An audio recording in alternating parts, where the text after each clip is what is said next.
You're about to enter into a new world of knowledge, curiosities, and high strangeness. This is a podcast of Straight Up Strange Productions. This episode is brought to you by our Patreon supporters. Become a patron today at patreon.com/intotheportal.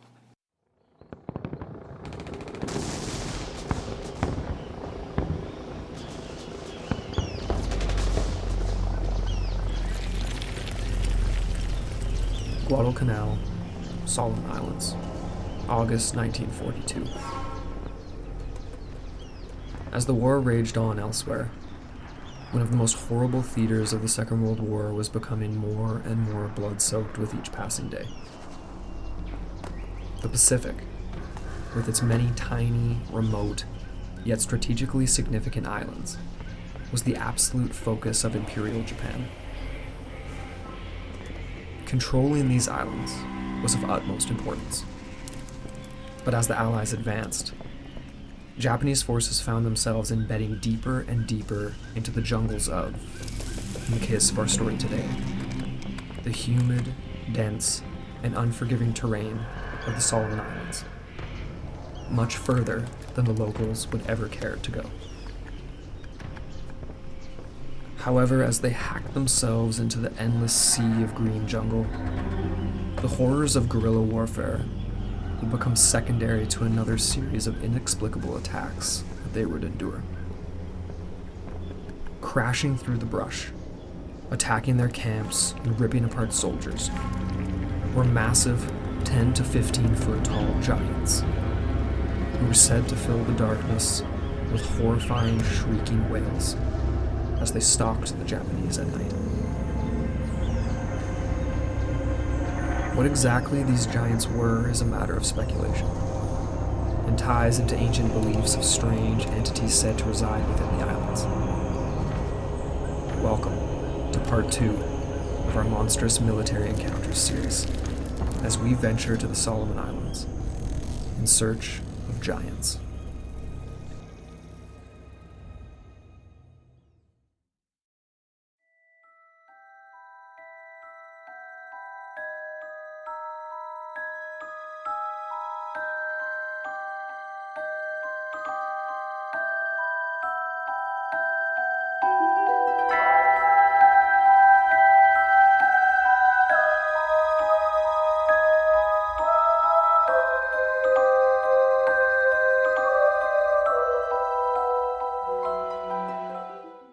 Hello, I'm Amber Ray. And I'm Andrew McKay. Welcome back into the portal, your gateway to the bizarre. Yes, indeed. Welcome back, everyone, for part 2 of our series on military encounters with monsters. Yeah, part 2, take 2. Part 2, take 2. That's right. Do you want to explain that a little bit for the listeners? Because it's interesting. It's kind of funny, I guess. So we've been doing this podcast for 3 years, and I just happened to forget how to record audio. And so we had Andrew sounding like he was coming out of the tube. Yes. And I was perfectly crisp, and it was because we weren't even using the mics. Yep.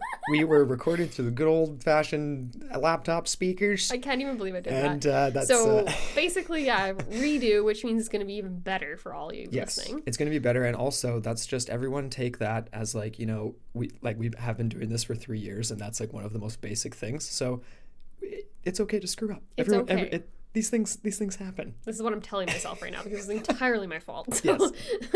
Anyways, it happens, okay?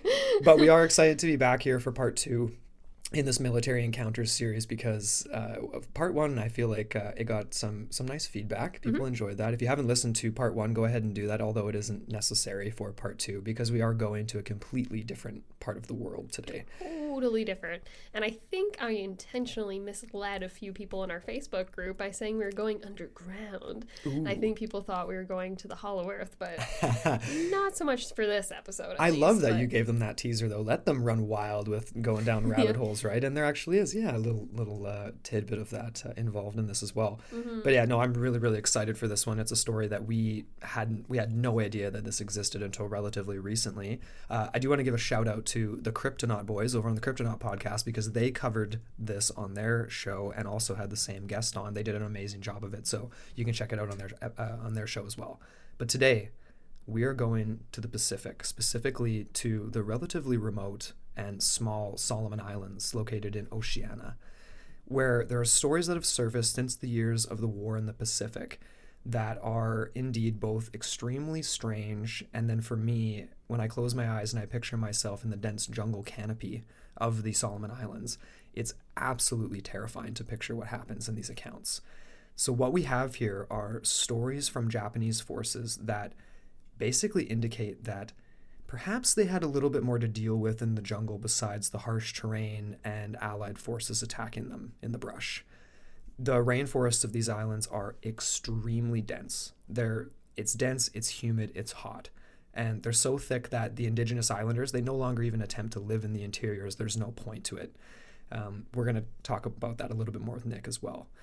It's extremely difficult to traverse, as I've said, but these soldiers were, in some ways, the Japanese forces, used to this type of Pacific Island terrain. They were stationed across a ton of different islands in the Pacific, and it ended up being the modus operandi to embed themselves as deep as possible and use tactics of guerrilla warfare. Mm-hmm. What they were not used to, however, were the monstrous-sized entities that they encountered in the interior of the islands. So, according to, admittedly, a small number of sources, Japanese soldiers often reported inexplicably running into giant hairy hominids ranging from 10 feet tall on average, and according to some other sources, as even massive as 15 feet in height. Way bigger than the typical Sasquatch or other bipedal human-like creature that we're used to on the show. Absolutely monstrous. And on the note of Sasquatch, just because that's where my brain is right now, these Guadalcanal giants, as they've become known as, were said to be covered in long, dark brown to reddish brown hair, and they've been reported to have prominent brows, or double brows, I'm air quoting here, as reported in the wonderfully written article by Nicholas Cox, who's going to talk to us in a little bit here. Flat noses and wide mouths like that of our ancestors, essentially, like ancient relic hominids in their facial construction. But unlike the Sasquatch, these giants were also reported to wield massive weapons of enormous stone weapons. So that's strange. But, I mean, what do you have to think about? What do you have to say about that before we continue? That's an interesting part about this, is the idea of, they're almost like Stone Age weapons. Yeah. And whether or not the size is gigantic or gargantuan, as some people report, that's still pretty interesting to think that these are found in the reported habitat of these giants that dwell on Guadalcanal. I actually thought that was weird, the double brow. What did you make of that? It's almost pug-like features, or a Sharpei, or what's going on? It just makes me think of classic old world drawings of early Neanderthal or something. True. Where it's got the double fold thing going on, and the facial structure is sticking out a little more prominently with the actual mouth and nose. And you think of relic humans hiding in caves, but is it that? I mean, that's only one angle that we're going to talk about today. Exactly, yeah. Before we even speculate on any of these things or what these things could be, there's just so much more to tell. So continuing on here. The Japanese had already been occupying these locations across the Solomon Islands at major points and across the Pacific in general, and had begun construction of naval bases, air bases, and their goal was protecting the flank of the Japanese offensive in New Guinea, specifically in this area of the Pacific. And the Japanese soldiers were, as I said before, highly skilled and trained, despite some of the units at the Battle of Guadalcanal and elsewhere being made up of inexperienced young men, but they were still, as we know from even the idea of kamikazes, the dedication involved in the Japanese effort in the Second World War was intense. I won't call it brainwashing, but it was something similar to that, where it was the imperial nature of their military was totalitarian. Yes. And you saw that in the performance and the dedication of their soldiers. We came across a story just recently, we talked about it today, about the guy who was still around fighting into the 1970s in the Philippines, thought he was still doing his thing, right? Anyway. Never give up, never surrender, right? That was the mantra, right? But essentially, these young men, they were left to the perils of the jungle and the warfare and the advancing Allied troops with flamethrowers and a lot of other insane things. And now, allegedly, dealing with massive, giant, hairy hominids coming from the interior of the islands as well. Not exactly ideal. Mm-hmm. So several of these special units described direct encounters with these terrifying entities. And I'm going to call them that for now because we don't know what they are or where they're coming from. They described them as crashing through the dense foliage to attack and ravage squads of soldiers. And the alternative to this was, if they didn't attack, was pure territorial or behavior that was like intimidation is how it sounds. They were described as snapping or ripping apart trees and displaying other threatening, displays of power, stalking the camps at night, letting out shrieking howls that were guttural and terrifying. What's even more terrifying, however, is they didn't seem to have much they could do against them. They didn't seem to be able to kill these things. Yeah, what's more terrifying than something that won't die? And as the reports go, of course, when these soldiers encountered these terrifying entities, as we'll call them, they began to open fire, right? What's the one thing you got on you at all times during war? Your gun. Yes. So, of course, that was their only defense, and they didn't seem to have much effect. The bullets, whether or not they actually made their target or not, they seemingly did not kill these creatures. Right. So, exactly that. Can you just imagine the amount of fear that you would have? First of all, you're thousands of miles away, or hundreds of miles away, I guess, because we're talking the Pacific here. These soldiers, right? These Japanese men that were stationed there, just the idea alone that you are kept awake during the day by the battles and the constant barrage from the Allied forces, and then by night you can't sleep because you're hearing these ominous rumblings. And we actually had this really cool quote from the article written by Nicholas Cox, who we will talk to in just a second here. He's actually an archaeologist who excavated World War II sites on the Solomon Islands, so he had boots on the ground, so to speak. And of course, his article was the inspiration for this episode. And this quote in particular speaks to the level of fear these young men experienced. So, quote, "Young soldiers, far away from home and already in a state of heightened stress and anxiety, with Lockheed P-38 Lightning screaming overhead and flamethrower-wielding U.S. Marines pushing them ever deeper into the jungle, were now unable to sleep at night due to the inhuman howls and wails that reverberated off the trees, coupled with the crash and thrash of these primordial behemoths moving through the undergrowth close to the Japanese positions." Yeah. End quote. That was from Cox there. So that speaks to the nature of what it was like to be on Guadalcanal Island during World War II. Yeah. And it's attacked from the outside and attacked from the inside. What's interesting is obviously we're dealing with specifically in Guadalcanal was the centerpiece of fighting in the Solomons, but there's stories of these creatures across the islands, and there's a series of main islands, 4 I believe it was, and then hundreds of others. I mean, there's hundreds and hundreds of islands that make up the Solomons, and these legends and these stories that the locals believe to be very real spreads across all of them. Exactly, because like we've referred to, this was actually presented to the world, the outside world, for the first time post-World War II. However, these giants have a long history on the islands. So let's get into some of that. Before we do, we have a quick promo break for our fellow Straight Up Strange show, and it's from Straight Up Enigmas. So let's hear what she has to say. Ted Bundy murdered my dad's friend's sister in 1974 while on his reign of terror in Utah. At least, Bundy admitted to killing her just before his execution, but police were never able to locate her body. That's the topic of just one episode on Straight Up Enigmas, a podcast to explore the unexplained. Spine-tingling supernatural stories, historical mysteries, and true criminal cases are all things to expect when you tune in to our show. We discuss the mysterious deaths of the Jameson family, share terrifying true stories from real people about sleep paralysis, and explore Cleopatra's missing tomb. I'm Jaden McKell, and I'm the host of Straight Up Enigmas. Our bite-sized, bi-weekly episodes focus on the world's strangest mysteries, sacred and sonic geometry, the murder of Karen Silkwood, Turkmenistan's door to hell, the curse of the omen, and much more. Listen and subscribe at Apple Podcasts or wherever you find podcasts. And we're back.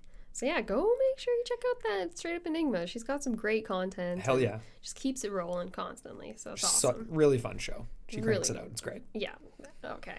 So let's get into some of the history, some of the geography of the Solomons, because I think that's kind of important just to lay the groundwork here. So Andrew, you alluded to, there's multiple islands, right? So there's actually 6 major islands. 6, right. Okay. And within that, there's over 900 smaller islands. And this all is in the region of Oceania, if you want to call it that. So, of course, we're talking, this is eastward of Papua New Guinea. Yes.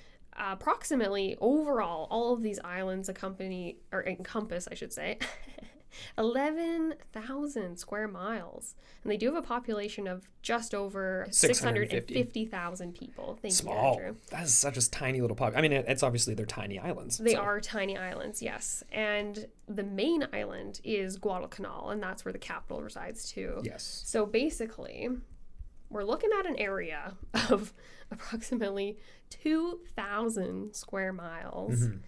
It's not a lot of land. It does have Mont Popo Mansanur, which I probably mispronounced there, but that is actually it's kind of like a cone-like island, I guess you could say. Not a cone, because it's not like a cinder volcano unlike another island that's right beside there. Right. But it is basically characterized by this elevation, this peak. It's almost like, it reminds me of a diamond coming up, totally a 3D kind of a thing. There's a lot of vertical space on these islands, essentially. Exactly. It's a lot of ups and downs. Yeah. Mm-hmm. So there's a lot of crevices, there's a lot of valleys, nooks and crannies, crazy limestone, cliff faces and caverns and all kinds of stuff. Exactly. But yet they're extremely small. So obviously by comparison to what we're used to on the show, Sasquatch hiding in the massive expanses of the Pacific Northwest, this is a little bit different right? than that. Yeah, exactly. So some people, it adds to the skeptical nature of this, but for me, there's a lot of reasons that kind of eliminate that skepticism. Right. And when we get into the chatting with Nick there, it's a wild trip. Oh, yes. So, of course, these islands have a long pre-European history, right? Mm. A lot of people characterize history as beginning when the Europeans arrived. And, of course, that's just a Eurocentric way of thinking. But, of course, the Solomons were initially settled well before the archaeological record even begins. You'll see conservative estimates, when we talked to Nick there, he was going way further back than what some sources you'll see on encyclopedias and stuff like that. But of course, one of the oldest areas where people have migrated out from. Right. The Europeans didn't arrive until the 1500s, so we're talking 1568, and it was a man by the name of Alvaro de Mendana de Nira. Mm-hmm. He's of this and of that.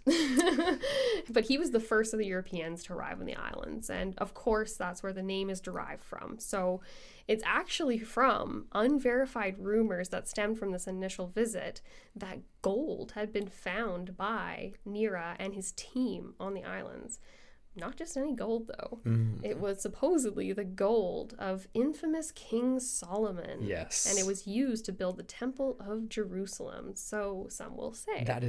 Or so the legend went. That's pretty awesome. Exactly, yeah. But you know what's even more interesting is after Nira departed, the Solomons were actually more so a fable than anything else for hundreds of years after. And it was sought after by many Spanish explorers, but never found again. Right. Not until literally the late 1800s.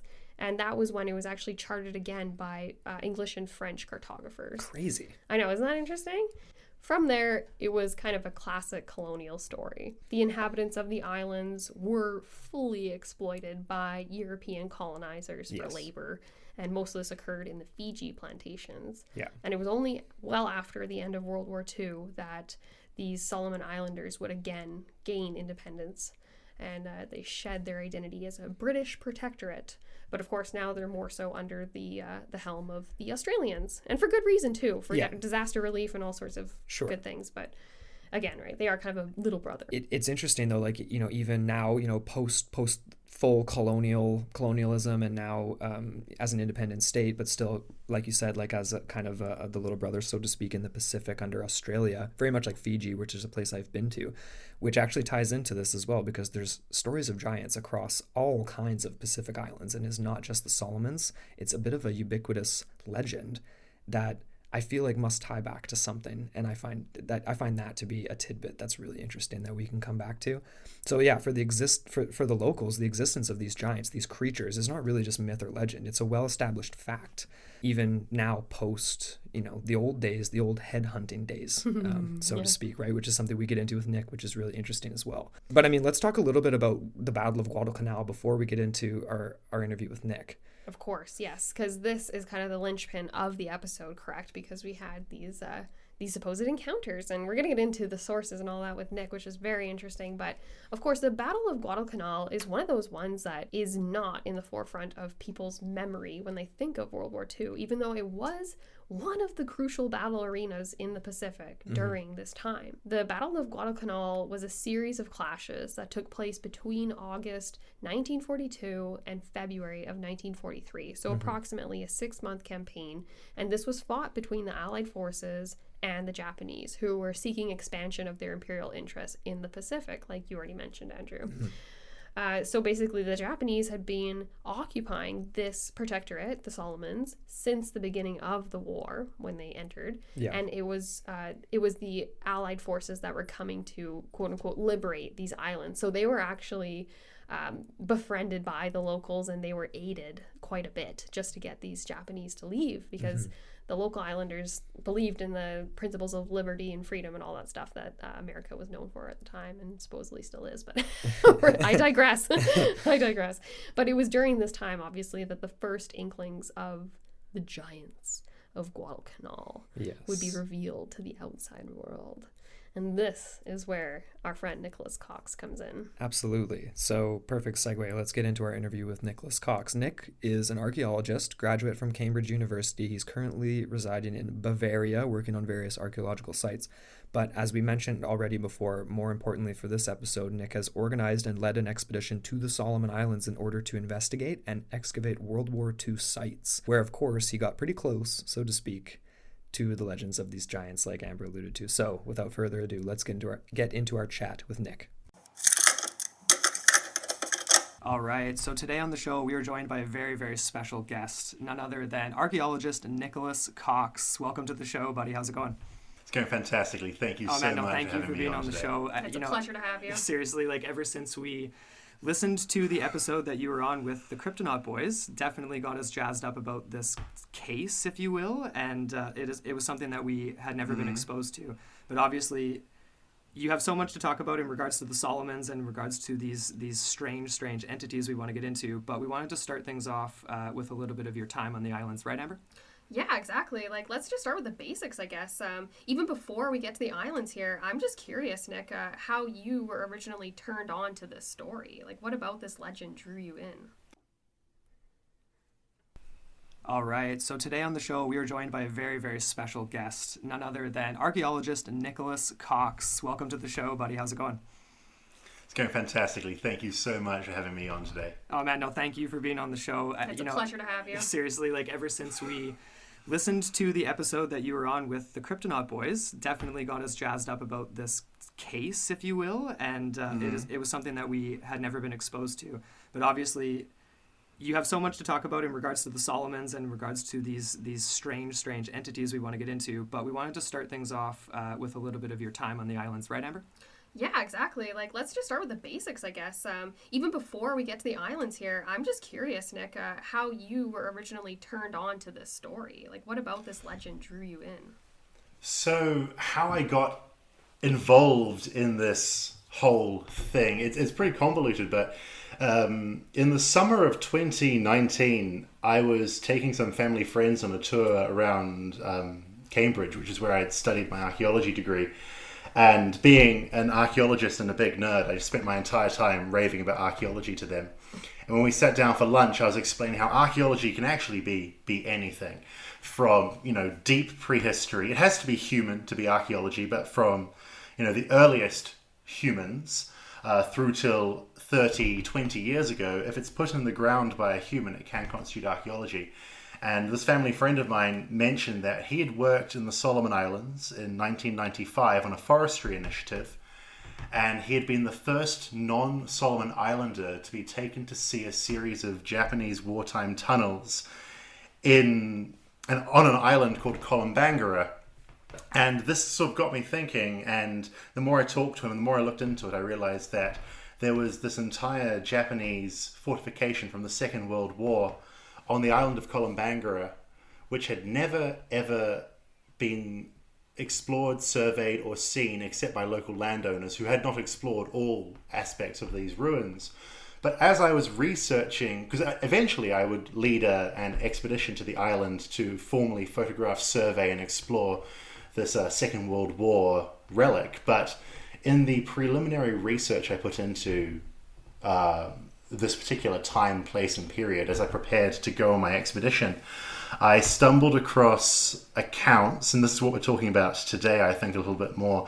I stumbled across accounts of Japanese soldiers who had encountered some really mysterious entities that were not local Solomon Islanders and were not Allied forces forcing them off the Solomon Islands during the Second World War. And this struck me as a very interesting little story. And while I was out on the islands undertaking this archaeological expedition, searching for and entering these Japanese wartime tunnels, which was incredibly exciting in its own right, I kept asking locals if they've ever heard or seen anything about giants, giant hairy hominids, anything like that, because that's how the story goes. And it became a bit of a running joke with my team, my search for ape men. But would you like to introduce this topic, or do you want me to? Well, yeah, let's. Okay, so we've talked a little bit about it already, but essentially what we're dealing with here are not what we're used to on the show, and that's what's most interesting to us about these creatures on the Solomons, because obviously we're from British Columbia and we've covered extensively Sasquatch and other hominids of North America. So this was obviously extremely different because they are described as much, much bigger in some cases, 10 to 15 feet tall. These giants that are coming from the inner mountainous ranges of these tiny, tiny little islands, which is one of the most bizarre aspects of this. So, I mean, we can totally. I want to leave this to you, Nick, because you've written extensively on it. But I mean, let's hear what you have to say about the giants. I mean, you went there, you talked to the locals. Some of the questions I have after this are about local perceptions of things throughout history. But I mean, let's hear your perception of the giants. So I'll dive in and I'll take you kind of through the journey that my research took me on, because the first things I encountered were accounts of Imperial Japanese terror in the 1940s in the inner jungles of the Solomon Islands. And the story begins really on Guadalcanal, because Guadalcanal is the first land-based fighting between American forces and the Imperial Japanese in the Second World War. And the Japanese very quickly lost their beachhead and they retreated into the jungle. But this, and a habitual tactic of the Japanese during the Second World War, who were always on the back foot, they were always on the defensive with the Americans. They lost their foothold very early on. Right. Their strategy was to just go into the interiors of these jungles and sort of wait it out, raid American defenses, then retreat back to the jungle again. It was a war of attrition, a guerrilla war. But as the Japanese retreated into the jungles, stories started to emerge of encounters with towering, hairy hominids. These were creatures between 8 to, as you say, 15 feet tall, with red eyes, great shaggy black to brown to red hair, capable of wielding stone clubs and cudgels, and some would outright attack the Japanese in the inner jungles, while others would tear apart trees in ferocious displays of strength. And even if they weren't outright harrying the Japanese couldn't sleep at night, because during the day they're fighting the Americans and the Canadians and the British and the Australians and New Zealanders too, the whole Allied force. But by night they were kept awake by the howls and the hoots of enormous hominids moving through the trees and smashing apart the undergrowth. And this was the story that I first encountered. And I was fascinated by this. I wanted to learn more. This, for me, was a really interesting little piece of the Second World War, and something I really like, and I don't quite know why, but I love it when cryptozoology or the supernatural merges with military history. Us too. Yes, it's my favorite kind of film, my favorite kind of book. I feel there's something, because military history, I mean, I'm fascinated by it, as my archaeological research in the Solomon Islands will show. I'm really into understanding these particular periods and conflicts. And they are fixed points in time that are defined in countless history books. But it's always so fun when that little bit of the unknown, the little bit of the weird, trickles into these extensively documented periods. And through my research, I struggled, this is frustrating, I struggled to find any first-hand Japanese accounts of these encounters. While there are blog posts and websites and books written by non-Japanese people about the Japanese experience, it was very hard to find, in fact I didn't find any Japanese personal anecdotes about encounters with the giants of the Solomon Islands. Right. Actually, we wanted to ask you about that, if we could, really quick. And I mean, we're already kind of getting into questions here, I guess. But please. Obviously, the islands are so small, and you mentioned just now that the Japanese were basically holing themselves in, and that was the goal. It was like guerrilla warfare, get as far into these super dense jungles as possible, so you can't be reached. And in your article, you talked about how these were obviously areas of the Solomons that the locals were no longer living in either. I mean, they had all been moved out to the coasts in pre-Christian, or in now Christianized times. Yes. And so they weren't as familiar with the interior of the island. So it's almost like the Japanese were rediscovering, in some ways, these areas. That's exactly right. It's a rather interesting phenomenon that as the Japanese, as per their strategy, retreated into the rainforest, they were rediscovering virgin rainforest for the first time in centuries. Now, the Solomon Islanders, to understand their oral history of themselves, they are one of the oldest human communities on the planet, alongside Melanesians and Australian Aborigines, are among the first out-of-Africa expansion of the human Homo sapiens species. And you'll often find with these first out-of-Africa movement groups, as you get in Melanesia, in Australia, and in Africa too, where they didn't do large expansions, their mythology doesn't involve them coming to a land. It involves them always being in the land. And in Solomon Island mythology, Solomon Islanders historically believe that their genesis was right in the middle of their islands, and then they gradually worked their way down to the coast. And in more recent times, but pre-colonial times, they lived in the low-lying forest in fortified villages. As the Solomon Islanders will often talk about how before the missionaries came, they were all headhunters. I don't know if that's entirely true, but the Christianized Solomon Islanders really like to focus upon the headhunting and the cannibalism, kind of with a morbid fascination. Yeah. But during that period, which they call the headhunting period, I'm sure it has a far more academic name in certain circles, but the locals call it the headhunting period. They lived in fortified villages in the low-lying jungle, already not in the deep interior.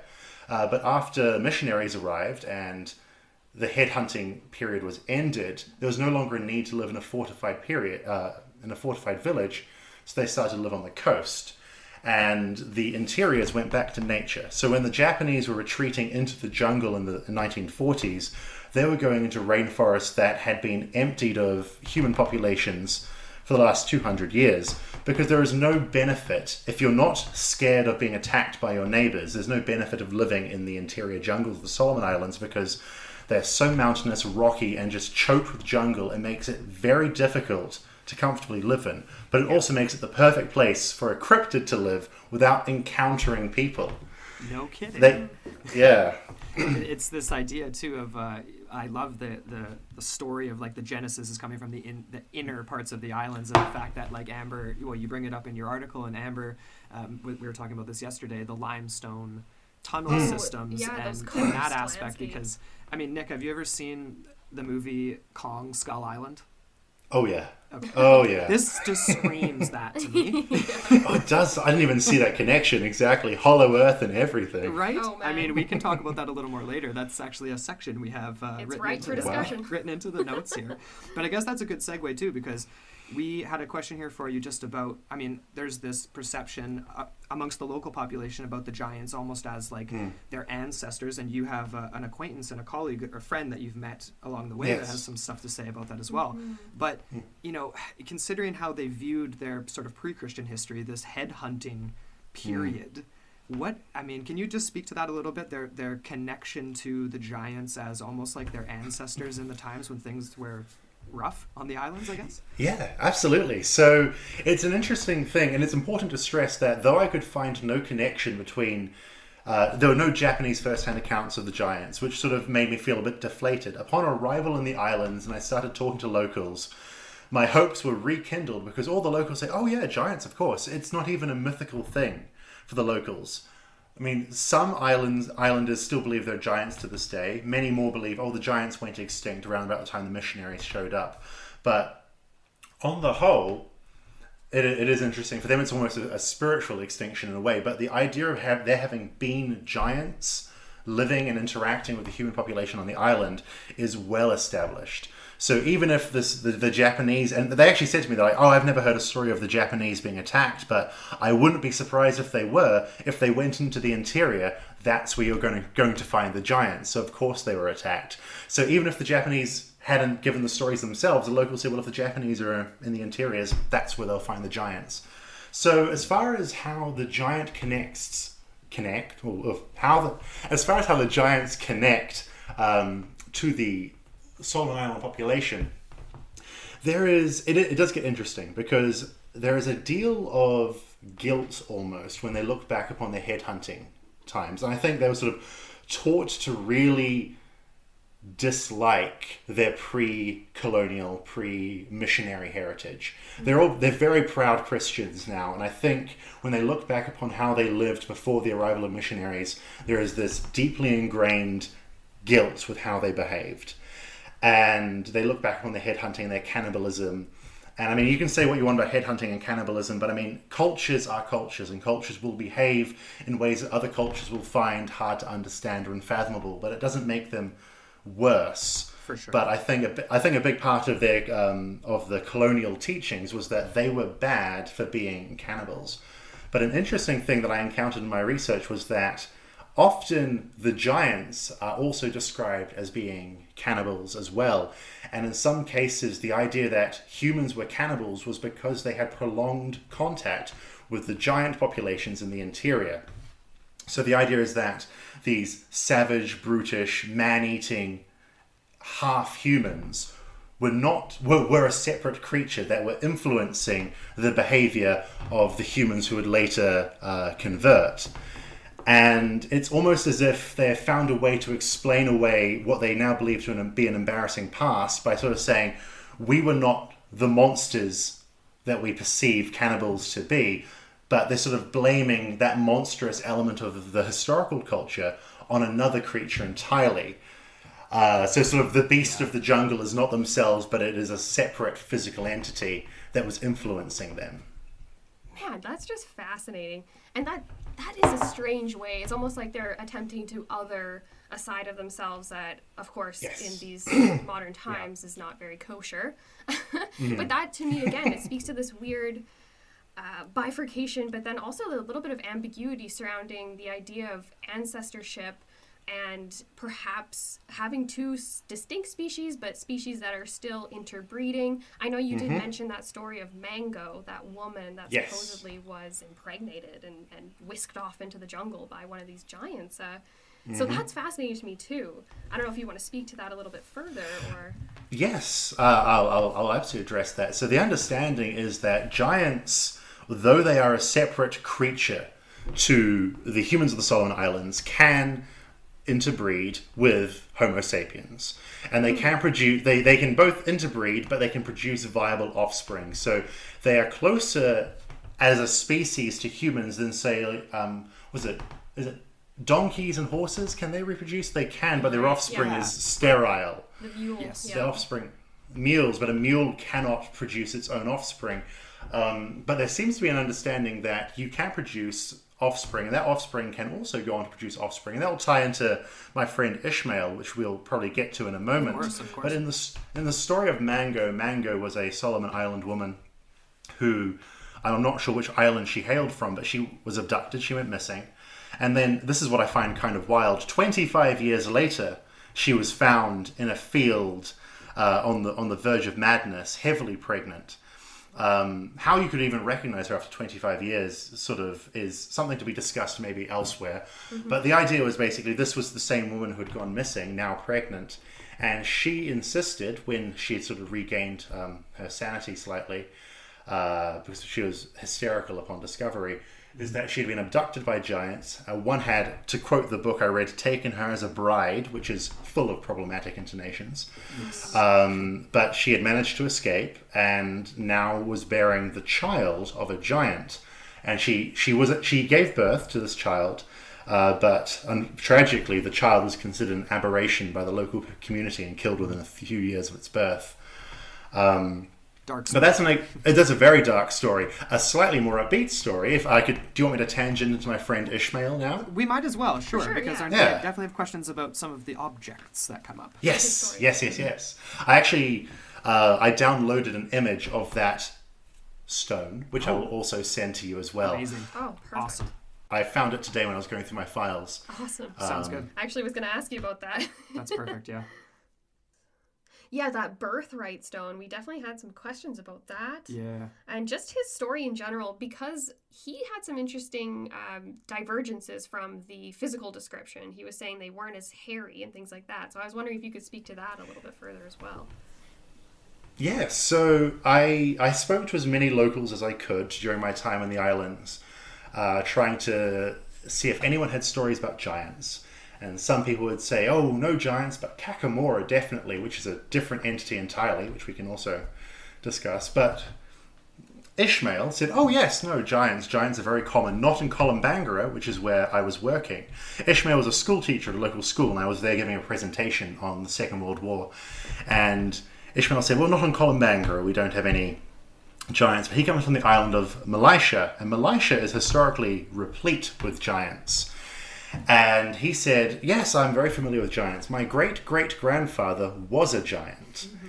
He said, and I just thought, this is amazing. He said, yes, giants, we are, a lot of us are descended from giants. My great-great-grandfather was a giant. And I said, well, do they look different? He says, no, they don't look different from humans. They look the same. They're just very, very large. That was and he interesting. went on to say, so it's not like that was absent of the red, black, brown hair type vibe, which almost implies to me, sorry to cut you off there, that this was what they maybe looked like at some point a long time ago, and now they're almost like a feral, what's left of them, that are now hairy and much more like, looking a little bit more disheveled out in the jungle. Interesting, yeah. It's actually really interesting. Or alternatively, it could almost be that descriptions of the hairy giants have been passed down for generations longer than the more recent, oh, I'm related to a giant, right, which are looking more humanoid. Or else it could be a more feral holdout. Either is a very appealing option. But from what Ishmael was saying, he said, no, my great-great-grandfather was a giant in the pre-colonial headhunting days. He was a warrior of renown who died of old age, which is very rare in those times, apparently, for him to have lived through so many wars and tribal conflicts without being killed. Right. And he was protected in his battles by his birthright stone, which was a enormous stone cudgel. We're looking at it right now. Yeah. There we are. It's very hard for scale because that's just in Ishmael's house. I never saw it myself. Ishmael sent me the photo. Oh, okay. So I think you can see a wireless cable going behind the stone. Yes. Yeah. It's propped up against the wall inside his house. So this stone was a stone tool, a weapon used by his great-great-grandfather as a club. I don't know how large it is. Even if it's a foot high, it's going to be incredibly heavy. Yeah. But the family keep it to this day. They use it as a devil watcher. The idea being that it can predict the movement of devils, and it will thus keep the family safe. Which I think is a way they remember how it was used in battle, right, 200 years ago or so. And this man, this giant ancestor of Ishmael, that was interesting too, because Ishmael said, well, normally they live in the abalolo trees, which I've been unable to find online mention of abalolo trees. I think it's a local dialect, which I am unable to discover, but they are very large trees in the inner jungle, probably similar to the banyan tree, which I've seen mentioned in English language documents talking about the Solomon Islands. But his particular great-great-grandfather did not live in the Abalolo trees, but lived in the cave systems, which again ties us back into the stories of the Giants of Guadalcanal. So it really feeds into the myth already and into the other anecdotes in a really interesting fashion. It really does, and I'm genuinely fascinated by the almost like the adaptation of the now Christianized islanders too, like to take a sacred object from pre-Christian times and then use it as a devil watcher, like, because it still has power, so we're going to use it for something else.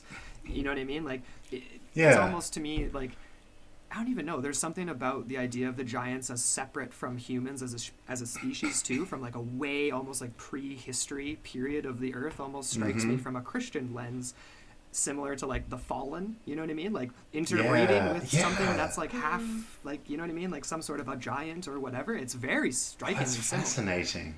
Yeah, I never thought of that actually.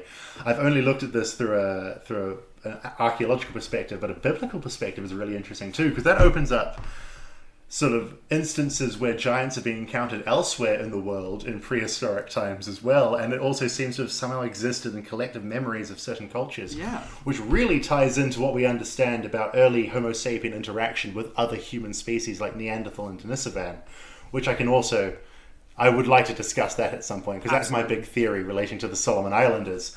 So that is actually so fascinating. Amber, you wanted to ask about this Marius Boyarin. Oh gosh, how do you pronounce this last name? I guess we can go there now. Is that a decent segue? Because that was one of the... I'm notorious for poor segues on the show. Everyone listening knows that already. But this, I mean, obviously this guy, like, I mean, we can come back to Ishmael too, because I've got more questions about that. But this was one of the main sources. Self-proclaimed anthropologist. Unfortunately. Yes. So I know, Amber, you had some questions on that. Well, I tried to dig into this guy a little bit. Like you said, right, he's this self-proclaimed Australian anthropologist, and he did write this book, Solomon Island Mysteries, Giants to UFOs, and everything in between, or something along those lines. But from what I was able to gather, like, there's basically nothing on this guy. Like, I was at the point where I was like, is this guy just, like, is he imaginary? Like, you know what I mean? Like, all you can see is listings of his book online. Like, you know, there's pages and pages of that.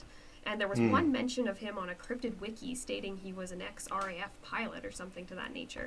But I was just curious if you had any knowledge or background on him, or had an idea of when he was around the Solomon Islands and the types of people he was talking to. It seems like he's a colorful character in that he's involved with quite a few people, like the premier's mentioned in one of those stories, the finance minister Victor, that seems like a character. Just Victor, it's like Prince. Just Victor. Just Victor. The finance minister. All right. But I was curious if you could maybe speak to that a little bit and give us an idea of who this guy was. Yes, absolutely. So Boyarian, I'm not entirely sure how his name is said either. Okay. From what I understood, he was a helicopter pilot for the Australians. And Australia is very involved with the Solomon Islands as the nearest sort of big nation.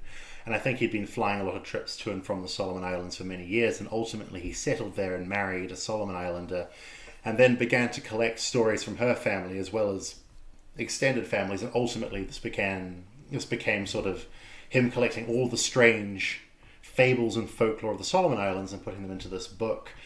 And you're right, there's almost nothing. That's what I could glean from a website which had put his entry on giants. You know Microsoft Sam, that robot voice that you get used to get in your. So there's a female version, the name of which escapes me, Microsoft Sally maybe, and there was a website which had taken his extracts on giants and then made a documentary, in inverted commas, where they just put his words into the Microsoft Sally voice generator and then played still images of the Solomon Islands over it. And that was the one website where I found any detail about him being a helicopter pilot, etc. Everywhere else, his name shows up and his book listings show up alongside a lot of very harsh critics discussing the validity of his tales. And I don't want to get, I don't know, I take personal issue with the way he approached his work, but I think he has, in some cases, honestly collected Solomon Island folklore and put it into a format where it's available at least online. Yeah. And in regards to his discussion of giants, that was corroborated by first-hand sources that I spoke with, Yes. as well as other websites that aren't influenced by the Boireon books that discuss giants. Some of his other things, I feel, are a little bit worse. His discussions of sort of secret global governments, lizard men, It gets a little reptiles. Well, it seems like it's kind of like everything but the kitchen sink, kind of a conspiratorialist kind of angle. Isn't that always disheartening too, where you start off, you're like, okay, this is interesting, and then it just trails into like It's that's such a problem when you're dealing with cryptozoology, because it really toys the line between sort of hard fact, but then it very easily bleeds into conspiracy theories. Yeah. And it's sometimes unclear where that line will lie, and I suppose if you go far enough down a cryptid path, you might end up in the conspiracy theories part of the world. Yeah, no doubt. Which it's a tricky this line thing. you had here. It was just, while skeptics and book critics alike have been critical of Boireon's habit of extrapolation, which sees him jump in a single sentence from discussion of hairy hominids to theories of shadowy world government-led operations intent on flushing flying reptilian humanoids out of the Solomon Island jungles, etc., etc. But I just love that beginning of that sentence there. It's just, And once again, we're back Oh. to Skull Island again with the lizard creatures coming up from the cave systems. Exactly. And stuff. I mean, to go back to the idea of just like cryptozoology towing this line, which is obviously why it's important to have people like you interested in it, because you have actual like credentials behind you, and you're interested from an academic perspective. It's not just about sensationalizing something, which is awesome. The idea of evidence in cryptozoology, it's difficult. Yes. It's tough. But what we have with this case are at least a few little, tidbits to go off of. You mentioned the Gold Ridge, the gold mining, the company, the footprints that were discovered in 1995. So that was a pretty interesting story. Maybe you could give a quick recap for our listeners on that one. The heavy equipment stuck in the mud, Yes. and so forth. Yes. So yes, you're absolutely right. So it is often.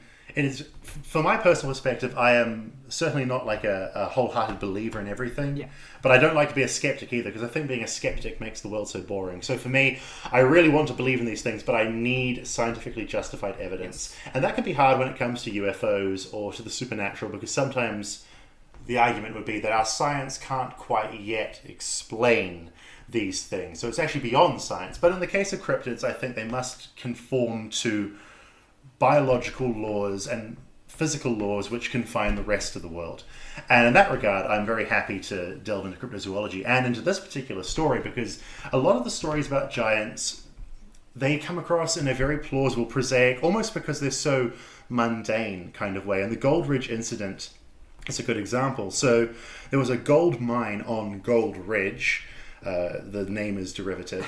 And in the early 90s, a minister and a premier, the minister known only as Victor and the premier unnamed, were on their way up to visit this ridge. But I get ahead of myself. A year before the minister and Victor made their visit, they were doing forestry clearing in order to clear more land, in order to expand the size of the gold mine. And one of the pins in the bulldozer that was clearing the jungle broke. And this is I think it was a 10-ton blade attached to the front of this. 10-ton blade attached to the bulldozer, and you need industrial equipment to move that. So it was unhooked from the bulldozer, and everyone went home for the day, resolving the next day to come back with proper equipment to move the broken blade from where it was stuck in the mud. And they returned the next morning to Gold Ridge, only to discover that the blade was not where they'd left it. And more puzzling still were the 3 to 4 foot long humanoid footprints in the mud around where the blade had been resting. It is important to acknowledge that even human footprints, when put into soft soil like clay or snow or sand, will often look a lot bigger after a bit of weathering. But 3 to 4 feet is remarkably large. even with weathering taken into account, and also how did the blade move. And the blade was found not long after, about 100 meters away from where it had been left in the jungle. So something with very big feet had picked up and moved the blade. And a year later, this is when Victor and the minister were visiting Gold Ridge just to do a regular governmental survey. On the way up to Gold Ridge, their car bounced off the road and went into a rut on the side of the road. This happens all the time in the Solomon Islands. It happened to me when I was driving in Columbangara quite a lot. The roads are often just cleared forest and the ground is clay. So when it gets wet or when it gets very dry, the ground becomes very unstable. So the car bounces off the road into a rut. And the two men got out and walked down the road to a nearby village to gather together a posse of 20 men. 12 men? I forget the number. It was 30, a group of it was quite a few. It was 30. It was 30 men. Okay, that's good. I read the article this morning, so try and refresh my memory. They gathered together a posse of 30 men to walk and get the car out of the rut. And when they got up there, they found the car was back on the road again with two towering, hairy hominids standing next to the car.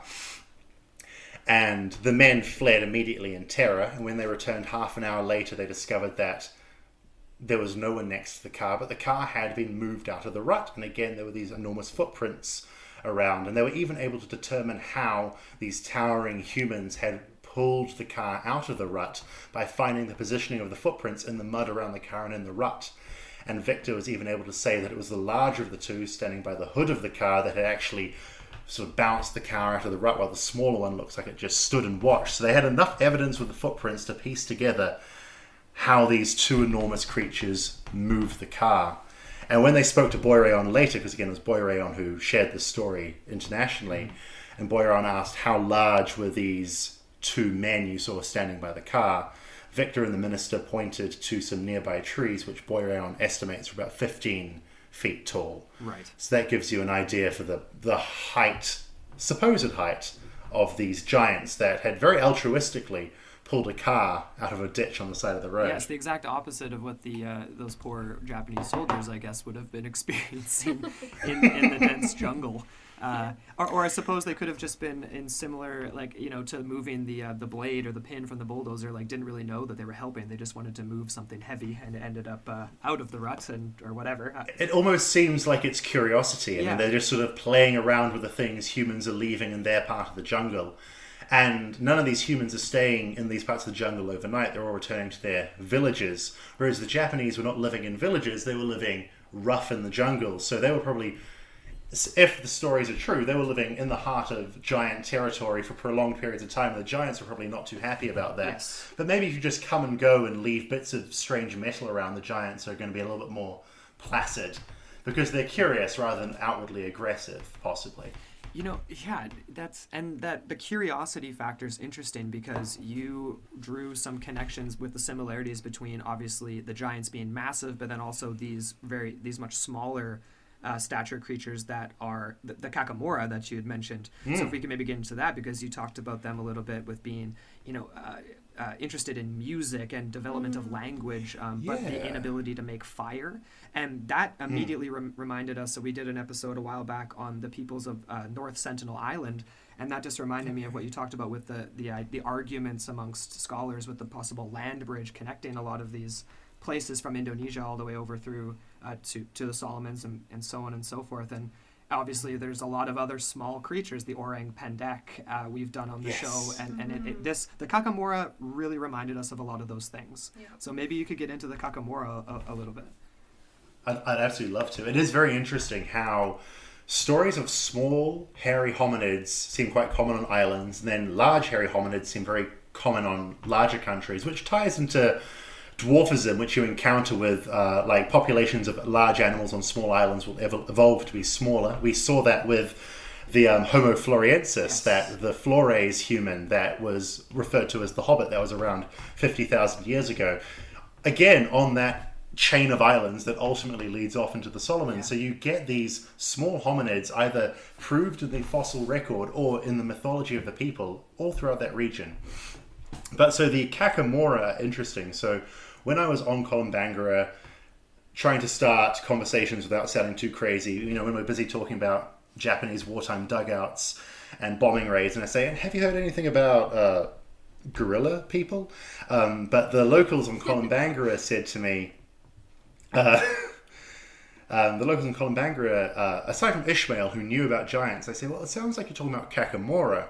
And so Kakamora feature in, again, a lot of island mythology, a lot of islands mythologies from the Solomons. I mean, the Solomons are a lot of different tribes, but they all have a shared folklore when it comes to Kakamora, who are small, maybe 4 or 5 feet high, very hairy, again, red, brown, or black hair, very smelly, which is another common thing with humanoid entities, it seems. I mean, you get the skunk ape? Yeah, the skunk ape. Sasquatch has been described a lot as being pretty nasty. Mm-hmm. It's kind of interesting, isn't it? Just they're all stinky. Yeah. So they're small, they're stinky, they've got very sharp claws, which they can use to kill people. On the whole, they go after fruit, nuts, veggies, the occasional possum, but they have also been known to eat humans as well, which again I think ties into this sort of creating this non-human other that is the cannibal. And they, again, live in the interiors of these jungle islands. And though they're never really discussed as being anything like the giants, they are often described as either dwelling in tall trees or, more importantly, in the karstic systems, specifically of the islands of Guadalcanal and Malaysia. Both Guadalcanal and Malaysia have have well-established stories of giants living in the caves of the central jungles, and yet the Kakamora inhabit the exact same habitat. And so the Kakamora are encountered more frequently by people when they come out of the forest at dusk and sort of come into the outskirts of human settlements, often to steal fruit from plantations. And what I think is one of the most interesting stories relating to Kakamora, or two really, one is that there is a well-established story that there were once apes living on Malatia that would come and take fruit from farms, but they're presumed to be extinct now. That is an oral story, which I think ties very closely in with Kakamora, but they've never been said to be Kakamora. But the other thing is that Kakamora sightings had diminished with the advent of firearms being brought by colonizers in the 1800s. But in the 1920s, the British colonial authorities banned local Solomon Islanders from owning firearms. And within months of the ban on firearms, Kakamora sightings began to spike again as these creatures started coming out of the jungle more.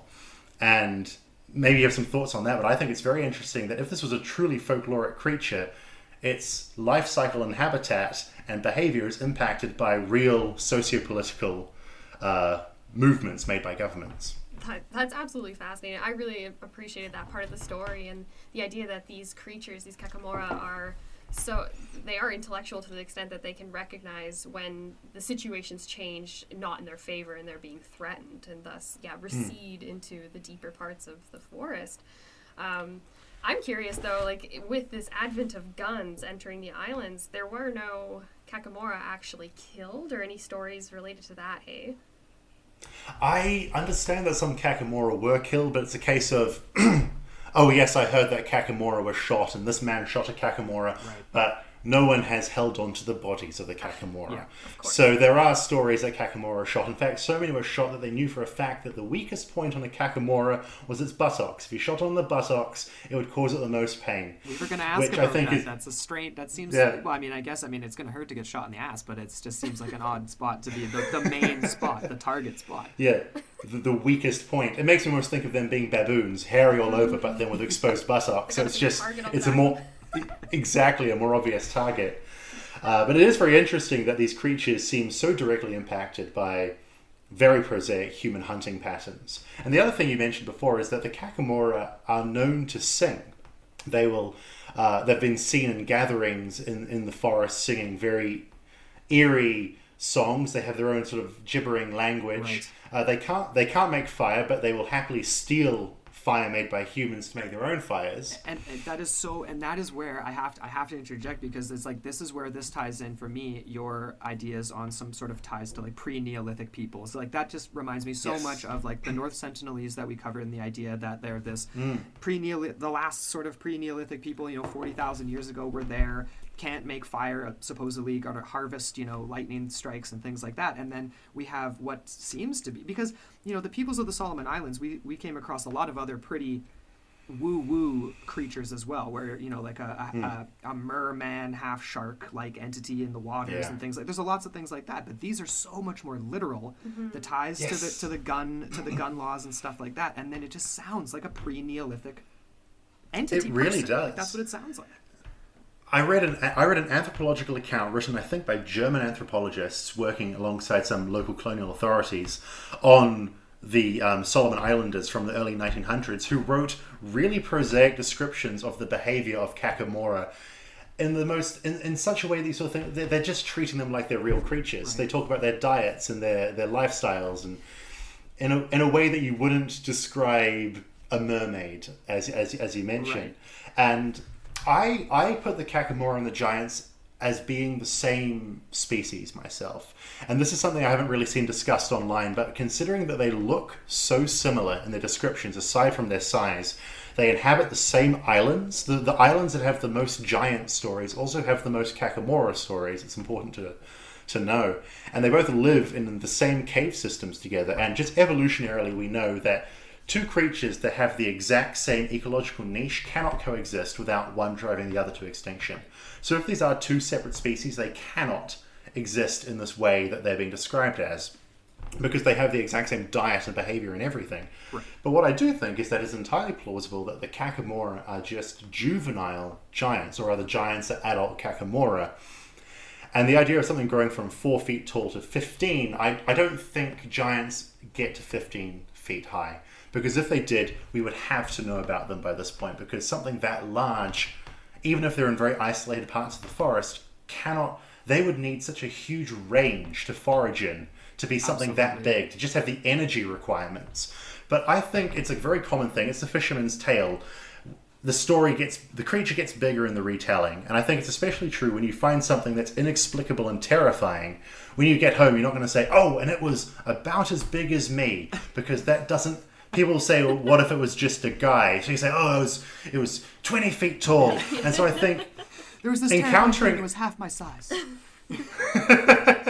It came up to my knee, but get me, it was really scary. But I think if you encounter something that looks so close to being a human, but just doesn't quite have the physiognomy that we expect in a Homo sapien, that is very alarming. And so when you're retelling that encounter, but you're like, I need to make this sound scary, so I'll make it bigger. Yeah. But I think the giants don't get to 15 feet, and I do think the giants are Kakamora. Do you think that there's any part of it that is just like a straight cautionary tale for like young Solomon Islanders, like don't go into the jungle type thing too? Like, is there an element of that? I think there's a very big part of it that is because these creatures live in the most inhospitable parts of the jungle. I tried to go into the interior of Columbangra one day. We just wanted to try and find some... we wanted to go to a waterfall, actually, that had taken us by an old abandoned headhunters village. We were like, well, this sounds great. Yeah. And we got 2 kilometers in. It took us 4 hours, but the rainstorms were so heavy that all the rivers flooded, and we nearly lost over 2,000 pounds worth of camera equipment in the river as we struggled back home again. And all our electronics were ruined for the rest of the expedition. The electronics that weren't in their waterproof bags. And we all lacerated our feet. It was terrible. And that was a summer rainstorm 2 kilometers into the jungle. And the thing is, these jungles, it's very difficult to eke out an existence in there. Short of being able to fell the forest and institute plantations and farms, there's nothing really big enough to hunt. I mean, you can forage for fruit and berries, and there's many small birds and reptiles.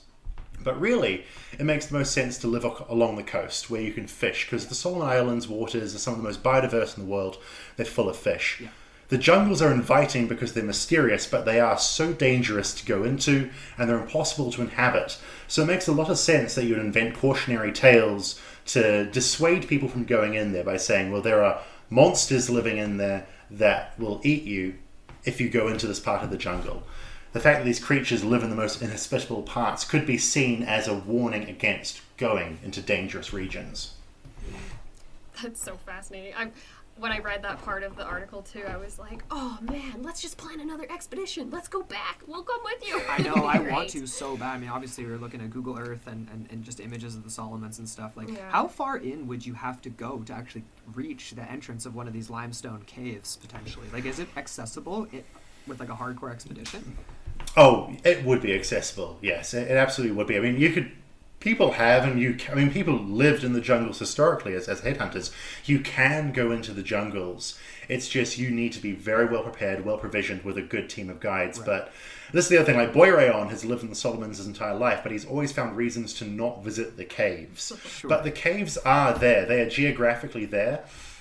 So you could mount an expedition to get in there. I mean, Columbangra Island, which doesn't have the cave systems, it takes 3 days. The island's not particularly large, but it takes 3 days to walk from its periphery to its center, just because it is such a incredible traverse of canyons and forest. Right. But it is possible, and I do plan to go back, so I'll bring you with me. Sounds good. Please 100%. do.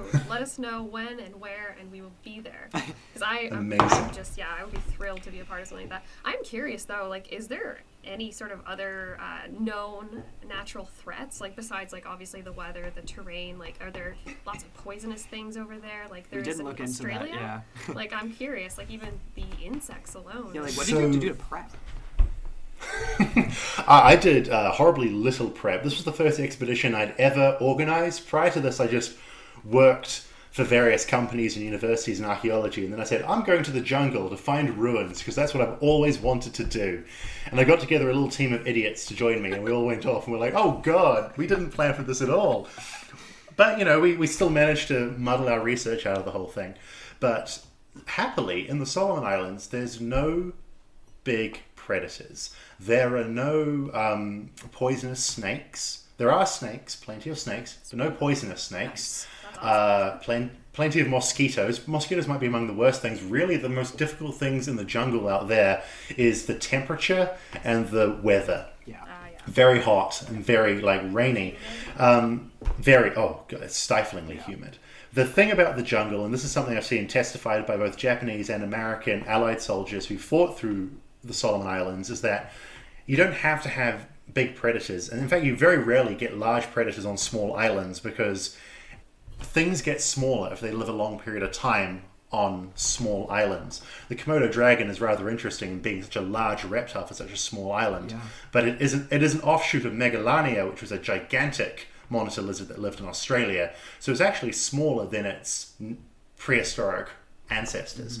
But on the whole, while you do get large, orangutans in Borneo too, you do get large animals living on small islands, but on the whole, most creatures that get to isolated islands get there by being washed there on bits of driftwood and forest, which is washed from other places during storms. So the creatures that get there are often going to be quite small. And the Solomon Islands is a good example. They've got a plethora of bird life. They've got a lot of reptiles, nothing too big and too dangerous. Yeah. But the weather, the climate, and this is the thing that the Allies often said, is that it was almost, fighting the Japanese was bad in its own way, but more people got sick by cutting themselves on sharp leaves and that getting infected by bad water. That's the real risk in the jungle. And because there's nothing big, there's nothing you can hunt in order to actually have food to survive out there. Right. Like, I guess the possum, like you mentioned, sort of like possum, maybe like creatures would maybe be one of the bigger rodents, I guess, to eat. Oh, there certainly are. There are enough animals. Like, if you were forced to live in the jungle, and this is the thing again, humans have lived in these jungles before. You can live there, but it's very difficult to just show up as a modernized person and be able to survive there. Which is why I think a cautionary story about giants could be the case. Like, of course, you say it's very dangerous, and a modernized human's going to die if they try to live out there. But at the same time, these regions are so inaccessible that there could be things out there that we do not know about. And simultaneously, just because even a modern Solomon Islander is going to struggle living in the interior, something that has lived in the interior for 70, 80, 90,000 years is going to be adapted to living in the interior. Yeah. So its inaccessibility for humans, Homo sapiens, does not mean it couldn't support a population of other things. That's a perfect segue too, because I know Amber wanted to ask about an unidentified species of orangutan. Oh, yes. Yes, that was an interesting angle. I was curious if you think this is the most plausible theory as to what the true identity of these creatures could be, and that speaking to the abalolo tree as well as this perhaps the habitat, like obviously you never had a chance to actually go and see any of these trees, but I'm curious as to what your thoughts are on. It's the same theory with orang pendek and with a lot of these like Malaysian and different species of orangutan, and I think that's exactly man of the forest. I think it does, because there's also the orang dalam in Malaysia as well. There's, and again, orang in the Malay means man of, like orangutan means man of the forest, because they look so humanoid but they're not. And so the fact that you get all along the chain, these island chains, you get these stories of very orangutan sounding entities, makes me think it's very possible it could just be orangutans. And what I said before about animals get blown from one island to another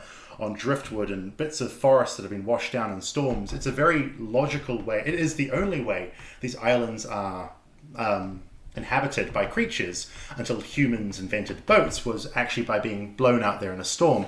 But that is how these animals have historically got around. The precedent has already been set. So it would be entirely plausible, I think, that you could get primates such as orangutans being blown from island to island to island and inhabiting and settling there, living in small populations, presumably because they can't support a larger population. Maybe a very small population to begin with is what showed up. So my initial theory was that if it was anything, it would be an orangutan. Because an orangutan, if seen quickly in the forest, looks like a very hairy man with red to brown fur. So it really plays into every single description of Kakamora and giants. And it wouldn't be impossible for creatures to be blown out there in storms on driftwood, because that is what has happened historically. Right. The only suspension of disbelief we'd have to employ here is by saying that they were blown to the Solomon Islands, and we have no evidence of that yet. But everything else is plausible and reinforced by science, except for the fact that local narratives address that giants and Kakamora are far more humanoid than they are like other animals. Right. Which I feel that might just be, if we say that's all just folklore and storytelling, then I think the giants and the Kakamora could turn out to be a previously undescribed subspecies of orangutan. That would be possibility number one, if you will. Which would be amazing. And I think a lot of people sometimes get caught up with cryptozoology being the Loch Ness Monster and so on and so forth, but that would in and of itself be cryptozoology, right? I mean, it's an undiscovered species or whatever, and that would be amazing. Yeah. Obviously, even more amazing would be a relic human, yes, which is kind of what we root for all the time. Yeah, of course. So, I mean, Amber, did you... that idea, too, you mentioned Homo Erectus, if I'm saying that correctly, as a potential origin for, like, an offshoot species, potentially. I don't know if you want to Yes. So I'll get into the second theory, which is more exciting and harder to prove, but... It is interesting that in cryptozoology, I mean, if it were to turn out that there were just an undescribed species of orangutan living out there, that would be really exciting, but I think would immediately become prosaic again. Cryptozoology kind of thrives in things not yet being prosaically understood. Right. And also there's almost, I feel, an innate selfishness when we approach these stories. We love the idea of them being almost human. If it just turned out to be a species of orangutan, it would become less interesting almost. It's just another ape. Yeah. We are, to be honest, humans are another ape, but we like them to be so close to being human but not quite human, because that has this allure, this deep-rooted allure. Yeah. Uncanny. And so that, yes, it's that uncanny valley thing. And so that then takes us into the second possibility for the genesis of the giant. Ooh, that's a good title. And this is the one that I like this one, but again, it's hard to prove. It's not impossible though. So Homo sapiens left Africa. Everyone sit down and get out your school books. Yes. Homo sapiens left Africa for good about 70,000 about 40,000 years ago, humans moved north out of Africa. This Homo sapiens moved into Europe and then expanded into Asia. As they moved and expanded, they encountered other human species, such as Homo neanderthalensis, living in Europe, and Homo denisova, living in Siberia. And we believe Homo erectus, which is the direct descendant of Homo ergaster, living in Asia. But there is less archaeological evidence in that particular region.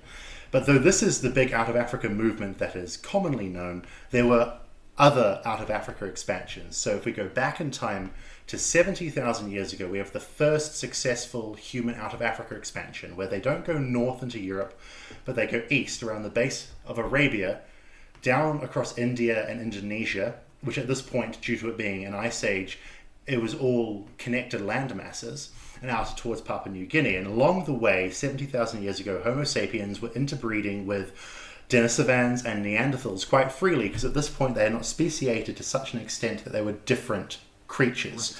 Which is why, if you look at genetics today, it is indigenous Papua New Guineans and Australian Aborigines who have the highest predominance of Neanderthal and Denisovan genes in their genetic makeup.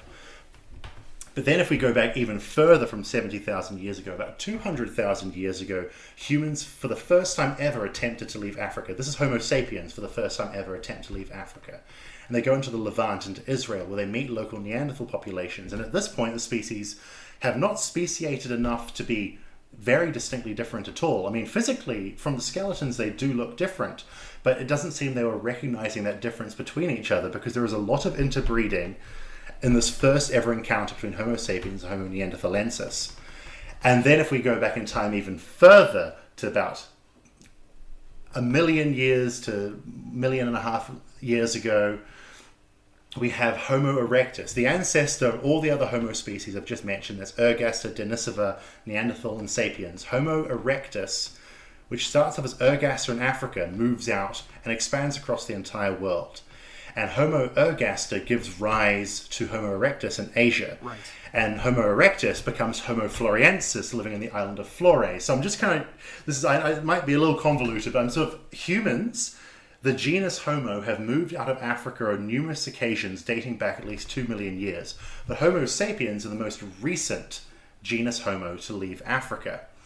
But the world was already colonized and populated by other species of humans when humans made their successful voyages 70,000 and 40,000 years ago out of Africa. There were already other human species. Right. And by about 40,000 years ago, these species were starting to look distinct enough that you don't really get much interbreeding between Neanderthals and Sapiens when they enter Europe. But there is still a low level of interbreeding. So clearly they looked distinct enough to not be attractive towards one another, but occasionally interbreeding did occur, which shows that at this period, 40,000 years ago, humans were still not genetically distinct enough from these other species of human, Homo sapiens were not genetically distinct enough, to not interbreed.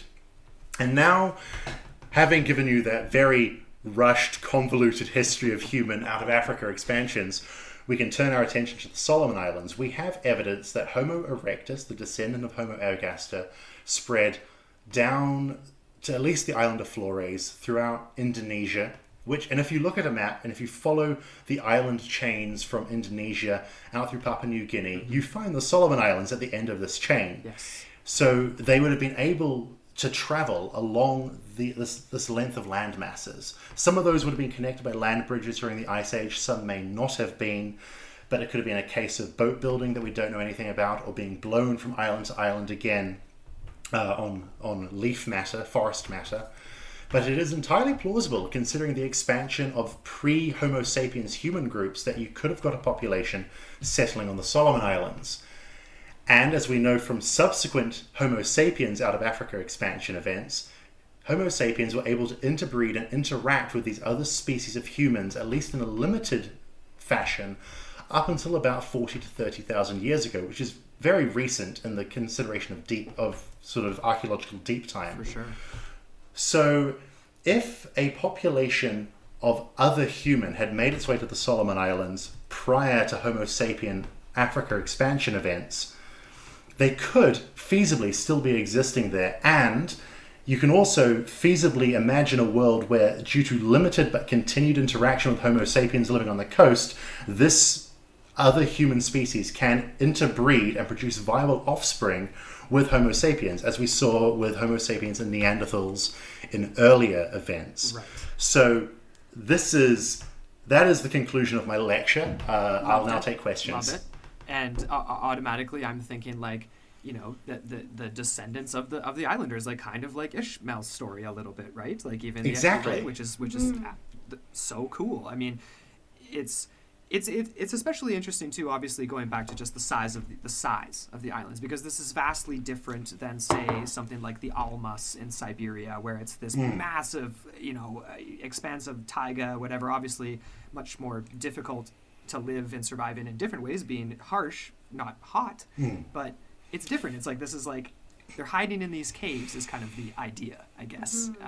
What do you have to say about that, Amber? Well, it's so funny because when I was doing my own initial just research foray into the basic history of the Solomon Islands, its inhabitants and things like that, I was looking at, you know, basic encyclopedias like Britannica, and their timelines are hilariously conservative, where they're saying basically these islands were they were populated around 2000 BCE. was their rough estimate. Brutal. Oh no. Like, oh, Brutal. wow, that's fascinating.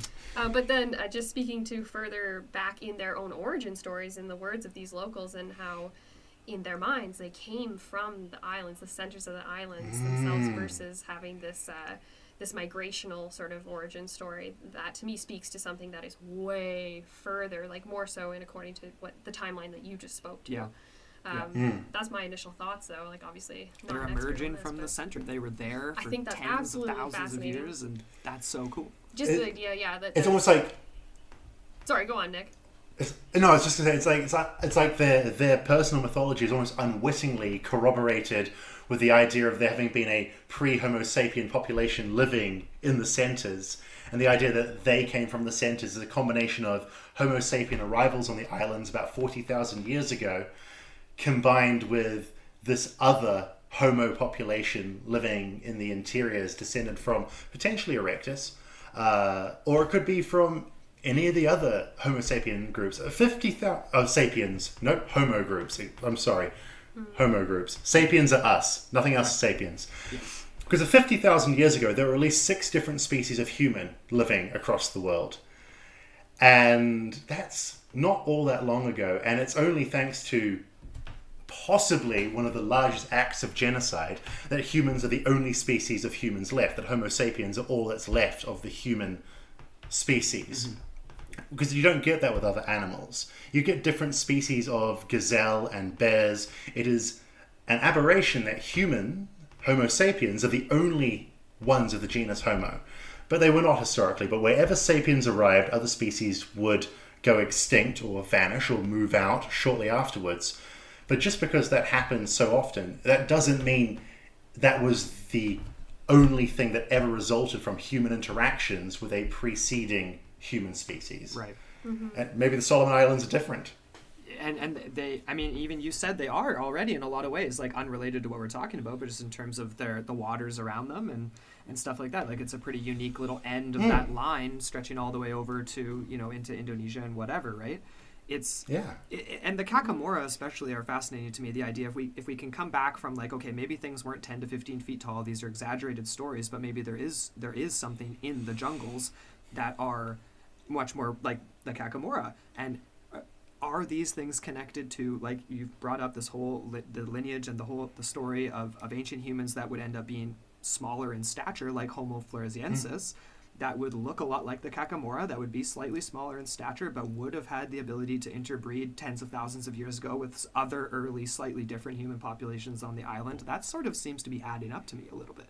I mean, even the people on North Sentinel Island, I keep coming back to that because it's just a reference point I'm familiar with, but, you know, it's a group that's been completely isolated for 40,000 years, and they're extremely small in stature. They're not tall people, you know, so that at least in terms of like aesthetics matches up a little bit for something that's like hiding in the jungle for 40,000 years. Yeah.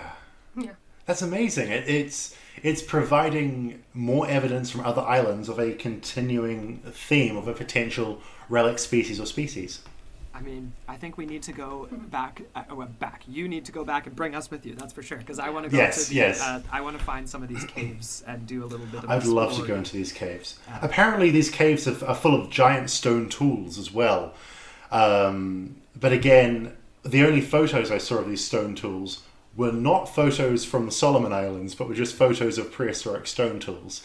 So, again, it's all anecdotal. All the best parts of these stories are anecdotal. So I think we need to go back and make sense of it a little bit more. Totally. I mean, even obviously the idea of the gun laws changing in and of itself is anecdotal, but it's direct. It makes a lot of sense. It's like, okay, this is strange. Like there's something that's like a 1 + 1 that's adding up here. Why would they say it? Why would they phrase it this way? Why would they say it this way? It doesn't sound legendary. It doesn't sound like a myth. No. And it sounds like a very weird thing to say about a creature that's just a cautionary tale.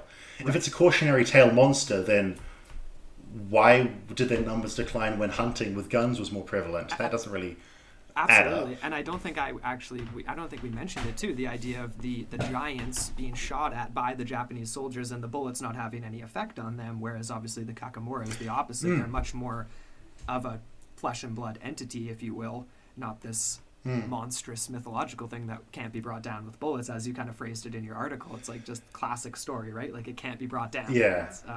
Just yeah.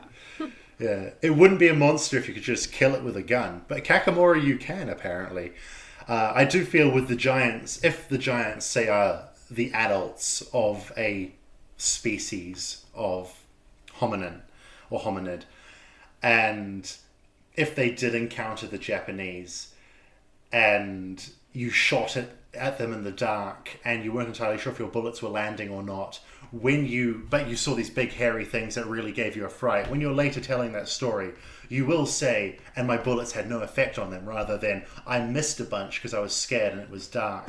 So I feel like I think a little bit of leeway could be given with the idea that giants can't be killed. I think giants can be killed. In fact, I believe Solomon Islanders have gone to war at certain times with local giant populations.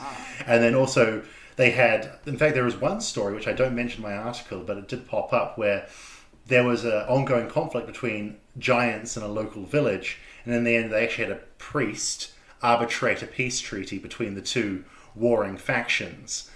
So that actually is an example of the fact that they actually do fight each other. And as I mentioned in the article, apparently you have meeting houses in isolated parts of the Solomon Islands where the support structures of the house are actually made out of the bones of giants. And many Solomon Islanders claim to have, when they were younger, seen graveyards with gigantic skeletons in them as well. So interesting. That would be the proof we need, the bones, some giant bones. Oh, it would be. The giant bones. Yeah, it's always a little bit of a wonder, though, when it's like, how big are they really?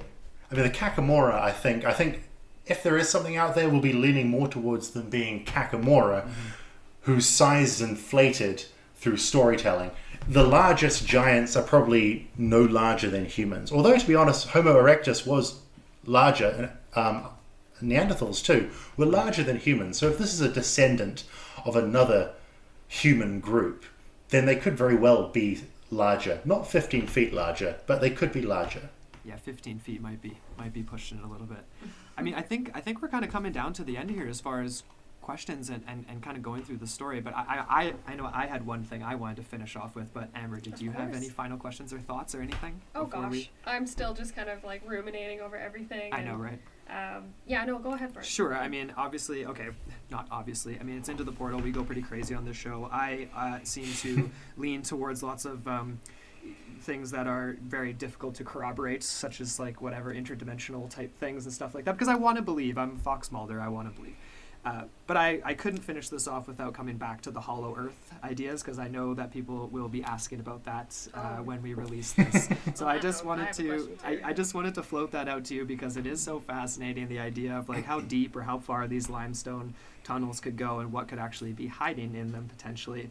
And I didn't look into anything like how deep the Solomon Sea is, or like the distance between islands and stuff. But it almost struck me as like, what if there's ways to connect the islands besides the waterways and stuff, right? You read my mind. Is that what you were going to say? Well, okay.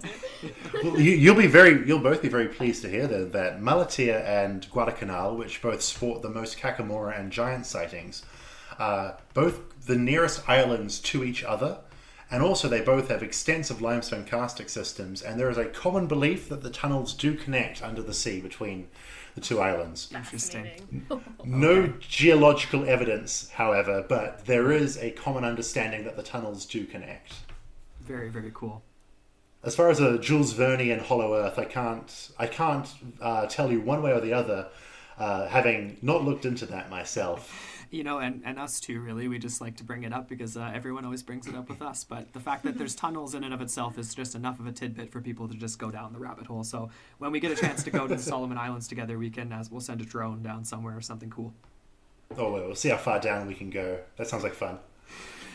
So before we end things off here, Nick, is there any final thoughts you had to say on the Giants, and like let people know where they can find you, where they can find your work? I know you do some really cool stuff with your artwork on TeePublic and all that stuff. We're going to share your links in our show notes for this interview.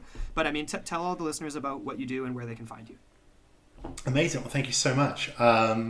So the best way to find me is through Instagram, because I'm on that more than any other social media app. So on Instagram, I am Nick Swift Diggs. That is NIKSWIFTDIGS. Nick spelled the German way. I'm also on Twitter. I'm at Nick and Daniel, NIKANDDANIEL. My friend Daniel made that for me when I was about 17, and that has been my Twitter account ever since. Awesome. You can also, I have a website that I have not updated since I went to Columbangara, but it was the website I made to discuss my research on Columbangara, and that is columbangaraforgottenfortress.com. Awesome. And if you want to reach out to me with any questions or queries, you can actually contact me on columbangaraforgottenfortress@gmail.com. So that's very wordy, but we can put that into the description underneath. If you would like to buy my art, you can always find me on TeePublic, where I am Nick Swift Draws. That is NIKSWIFTDRAWS, where I do archaeology, paleontology, and cryptozoology art, and I put it on t-shirts. That's awesome. Amazing. Love it. I think everyone's going to really love that. We'll definitely share that link. We're going to have to pick up a couple shirts. Oh, yeah. Absolutely. Oh, God, guys, Absolutely. thank you. Well, man. So lovely. I mean, and I know that you are the rational mind. We like to bring rational minds on the show. But I do appreciate the fact that you want to believe in the Giants. Oh, yeah. You want to believe in things that are undiscovered, because that's really refreshing. It's just refreshing. It's refreshing perspective from academia. It really is, especially from what you were talking about right off the top of this discussion here, and your old professor there. That's this is supposed to be a very exclusive club. It's Right. not for just anybody. Not everyone can study and enjoy these things. No. Like what? Come on, what's the point then? Where's your PhD? So actually, on that note, something I always think is really important to bear in mind is that literally everything we know now, we at some point did not know. And archaeology is a science, and science is the act of learning more. It is not the act of working with what we already know and refusing to expand it. So I always find it a weird arrogance of humans to sort of say, oh no, there couldn't possibly be ape men on the Solomon Islands, or there couldn't possibly be prehistoric marine reptiles in the world's oceans, or anything like that. I mean, I always think it's such a weird opinion, because every civilization in Earth's history has thought they know the most, and anything else they cannot explain is fiction and the supernatural. Yeah. Every single civilization, dating back to the earliest sedentary groups, thought they knew everything, and what they couldn't explain wasn't real. And we are always learning more. So I do find it really important to remember that even if something is inexplicable, it doesn't mean it isn't real. Absolutely. And that's just... That's the best possible. That's my reference. powerful final ending. Yes, that is. We couldn't possibly end it on a better note than that. So, Nick, thank you so much for joining us on the show. We can't wait to have you on again. Oh, We're yeah. definitely going to make this happen Guys, as soon please, We're as going to possible. be finding I would love that. reasons This to is- get you Oh, back on. absolutely. This has And, been so much fun. dude. I'm glad you had a good time, and keep well, and we'll talk to you soon. Well, that was incredible. So much fun. Pretty enlightening. Totally. And yeah. I think we're going to the Solomon Islands. I'm pretty sure we are. Let's pack our bags. And, like, actually. like, seriously, no, we're going to make that happen and make sure that you guys listening are involved in some way. I mean, obviously you're listening into the portal, but we'll keep you posted on that because I am pretty excited about the prospect of searching for giants on the Solomons. Some people go to Mexico. Some people go to Europe. We go to the Solomons. Yes. So much to talk about after that interview, after that chat with Nick. So many theories. My mind is reeling. But before we do, we wanted to take a short break for our sponsor, BetterHelp. We here at Into the Portal know that there are many out there who suffer from thoughts and feelings that interfere with overall happiness and well-being. I'd say that's especially true in these strange times we find ourselves in most recently, here in Canada and around the world. BetterHelp is there for you, with licensed professional counselors who are available remotely in a safe and private online environment. Yeah, totally. It's amazing how modern technology can enable us to get the help we need on our own time and through your own preferred methods of contact, including secure video or phone sessions, plus online chat and text messaging with your therapist too. What's really great is how BetterHelp is available worldwide. Anything you share with your specially matched therapist is completely confidential, and you can change counselors at any time for no additional fee. BetterHelp has licensed professionals who are specialized in everything from depression, anxiety, family conflicts, and many other areas that may not be locally available to you. And best of all, it's truly affordable. And all Into the Portal listeners get 10% off your first month using discount code PORTAL. So why not get started today? Go to betterhelp.com/portal. That's PORTAL. Simply fill out a questionnaire to help them assess your needs and get matched with a counselor that can make a difference in your life. That's betterhelp.com/portal using discount code PORTAL. PORTAL. All right, and we are back. Holy moly. So what do we get into first? Yeah, here? where do we start? I have so many thoughts and so many questions still, I know. and I want to just get on a plane and go. I know, I want to go now, but yes. One of the most interesting things regarding these giants is the habitat. Yes. So Nick touched on a couple of things that I thought was interesting. Obviously, we have these cave networks that he alluded to that may or may not even stretch between islands. That's absolutely fascinating. And again, sort of bleeds into that Kong Skull Island, sort of like Hollow Earth sort of thing going on there. Also, the idea of the abalolo trees too being a possible habitat. What are your thoughts on those though? Yeah, I mean, it's interesting because we talked about a little bit more of less crazy woo-woo side of things with it being, the Kakamora, these smaller versions, and the idea of potentially an undiscovered species of orangutan, which is really interesting because obviously that's cryptozoology as well. So we have him mentioning these possible locations of the caves and also these abalolo trees that was mentioned by his local connection, right, Ashmiel? Right. And what are your thoughts on all that?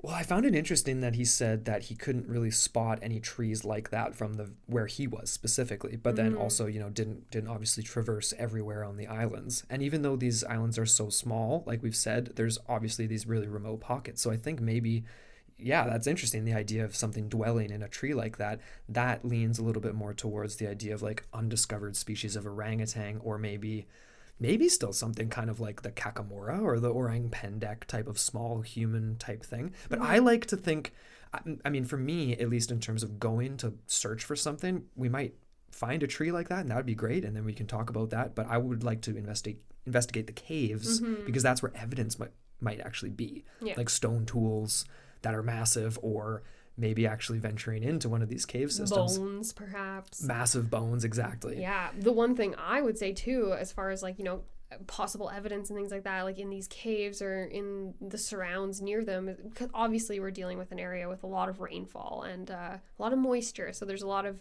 potential to collect perhaps footprints or things like that. So that would be something I would really be keen on. Right. I'm trying to picture how difficult it is to really move through this terrain because in my mind, like, like Nick, he mentioned, he's like, the vegetation alone, like, it can be fatal, obviously, if you don't have things like antibiotics or like even like, a way to clean a wound. Like, say if you have these razor sharp leaves that are cutting into you and all that stuff. In my head, I'm thinking like, man, like, because I'm a pretty small person, I can get in and out of things. And like, I used to love tree climbing and just rummaging through the forest and things like that when I was young. Yeah. And so in my head, I'm like, I'm curious how far I would be able to get. Right. Without, like, because even I'm thinking in my head, like, oh Lord, like, what if you like ducked under something and went under what you thought was like, like an okay way to go through, and then you end up getting like a razor sharp leaf like cut you on the neck, and then your jugular's like bleeding, and then what, like, you know what I mean? Like, I'm just picturing all these different scenarios. There's definitely treacherous dangers in the jungles, but you are essentially Kakamora sized, so I think you would be able to fit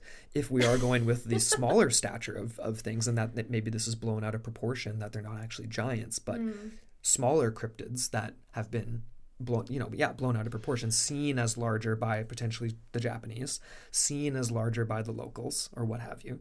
Or maybe there were actual larger ones. Maybe there were, and I want to come back to that because the idea of the cave systems, I love how Nick got into the whole history of humans out of Africa and this whole trek towards the Solomons and a potential land bridge that may or may not have been there during the Ice Age or whatever, right?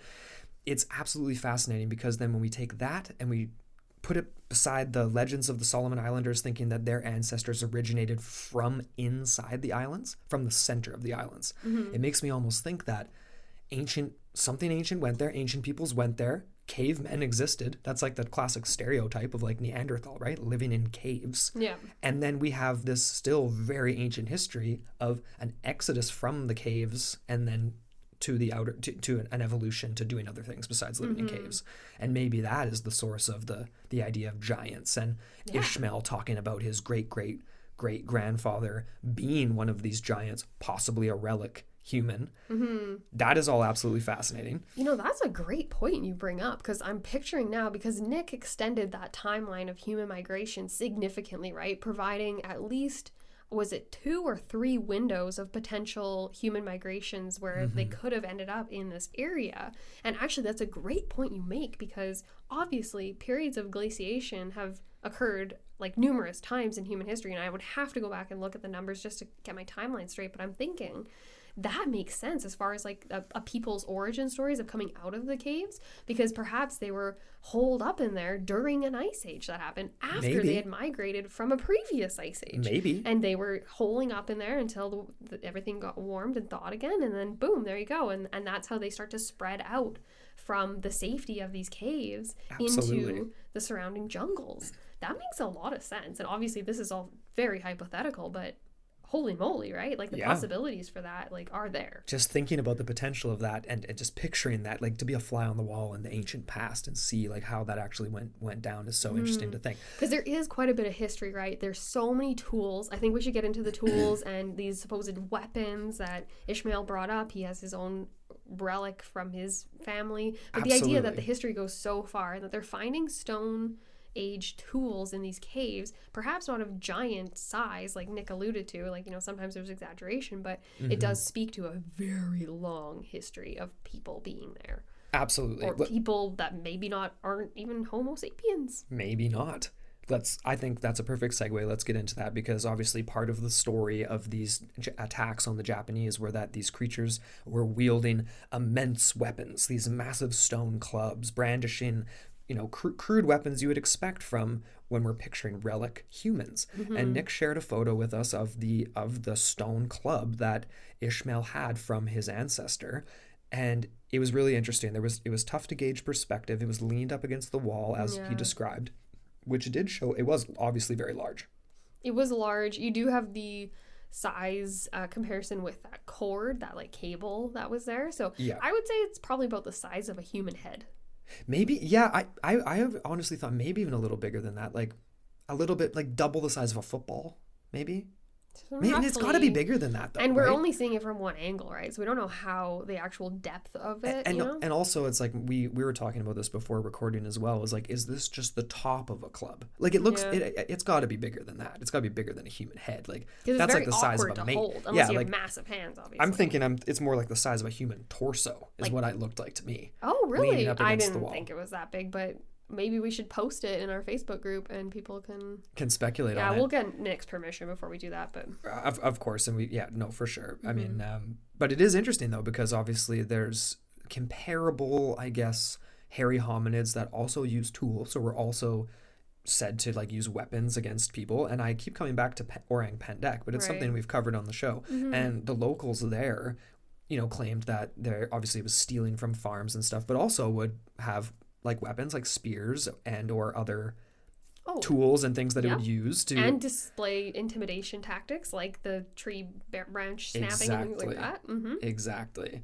So obviously Nick got into a discussion of the smaller variation, the Kakamora, which I've already mentioned here, and I think maybe that's where I'm leaning towards a little bit. The idea of a relic hominid species living in the cave systems, but there being some sort of a completely separate evolution, devolution, however you want to describe whatever, where there is an offshoot that has been kept completely away. That is now seen as the Kakamora, and the view of the giants was a misinterpretation. Standing above them, attacking in large groups, like the sound of the shrieking makes you feel like it's something bigger or something like that. And you're just thinking the size of these giants has just been exaggerated over time? That's just one way to think of it purely in a cryptozoological sense, because I think the idea of the Kakamora makes sense to me. The Kakamora, let's get into a little bit more of what Nick had to say, because he basically said you can't have two species living in a environmental niche and have them both existing, right? So we're talking about one species, and I think he made a lot of good points in regards to supporting that argument. Yes. And I think perhaps you can get into, obviously between sexes even, you can have differentiation of size that's quite noticeable, right? Or perhaps, like he said, these could be juveniles, these could be younger ones.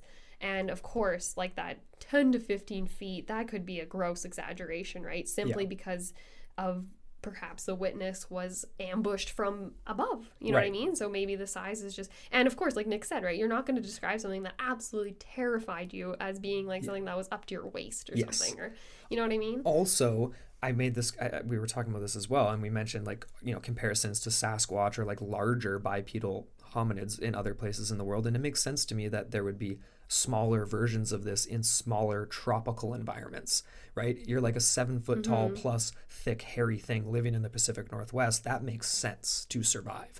But you're on a tiny little island. Like there's nothing else large on these islands. I mean, Nick talked about that too. There's not a lot of things for even people to eat, like the headhunters back in the day. There's fish on the coast, right? And then in the interiors, there's lizards, there's snakes, there's I think maybe like armadillo or something. There's small things, but there's nothing large there because it's a small island. Exactly. It just makes sense. If you had something that was roaming around at 15 feet, you'd have some more evidence of it existing beyond just a few anecdotal accounts. Perhaps, but he did also make the point of saying that essentially, even though it's small, it's extremely remote. You cannot easily get to so many places, and there's definitely nooks and crannies people don't go to or have not been. Or haven't been to in hundreds of years, because I always go back to the pre-Christian, pre-missionary, pre-European, whatever influence on these islanders and how they must have been existing in their quote-unquote headhunting times, like they refer to them, not like how I'm referring, but the idea that in the past, right, they lived further inland, and it was for their own protection from other islanders and ambushes. So they were closer to perhaps the places that these unknown entities were residing themselves. And if they are slightly bifurcated, like how Nick was saying, evolutionary wise, so they've gone down different paths a little bit, but they're not far enough down those paths that they're not irrecognizable or irrefutably, like, you can't mate kind of thing. Right. So I'm thinking in the headhunting periods, right, pre-Christian era, they were a lot closer to that, and then that's where you get the things like Ishmael's great, like his ancestor. I'm not sure how many greats are in there, but that's where you get things like that. Now today it's so much more separated, right? Because all of these islanders have moved to the coast out of their own convenience, and they don't need to go they don't need the protection of the jungle anymore. So they're not there. So they've been further separated from perhaps their own ancient origins. Right. You know what I mean? Like there's so many cool ways that you can think about this. And also the idea is now that you can't really be protected by the jungle, because the things that are in there are not safe because they believe that these creatures, that these things are in there, whether they're their ancestors or not. It's almost like, as we talked about, the idea of more of a cautionary tale type thing. Like the bunyip or like whatever, don't go into the swamp because there's something big and scary in there, just like the jungle. And I think that kind of makes sense. But coming back to the idea of comparing the Kakamora to something much, much larger, maybe if we're going a little more woo-woo in a paranormal sense or whatever you want to call it, or even just going back to a ancient prehistory even, there's evidence on other Pacific islands, and I'm air quoting evidence here because you can take it as you will, but there's mythology, there's legends, there's stories that are ubiquitous across these islands, in Fiji, in American Samoa, in a lot of different places, of massive humanoids. And there's even an alleged gigantic footprint that was discovered in Samoa. I have an image that I'll share on Facebook and stuff like that. I'm sure it's been disproven by many and believed by many as well. There's various videos on YouTube on different places. I think the one I watched earlier was Samoa as well, where there's an alleged giant grave, a burial that extends several it's around 15 feet. Like it would be a massive humanoid. Did anyone dig it up and excavate it to see? No, but that's what the locals say it is.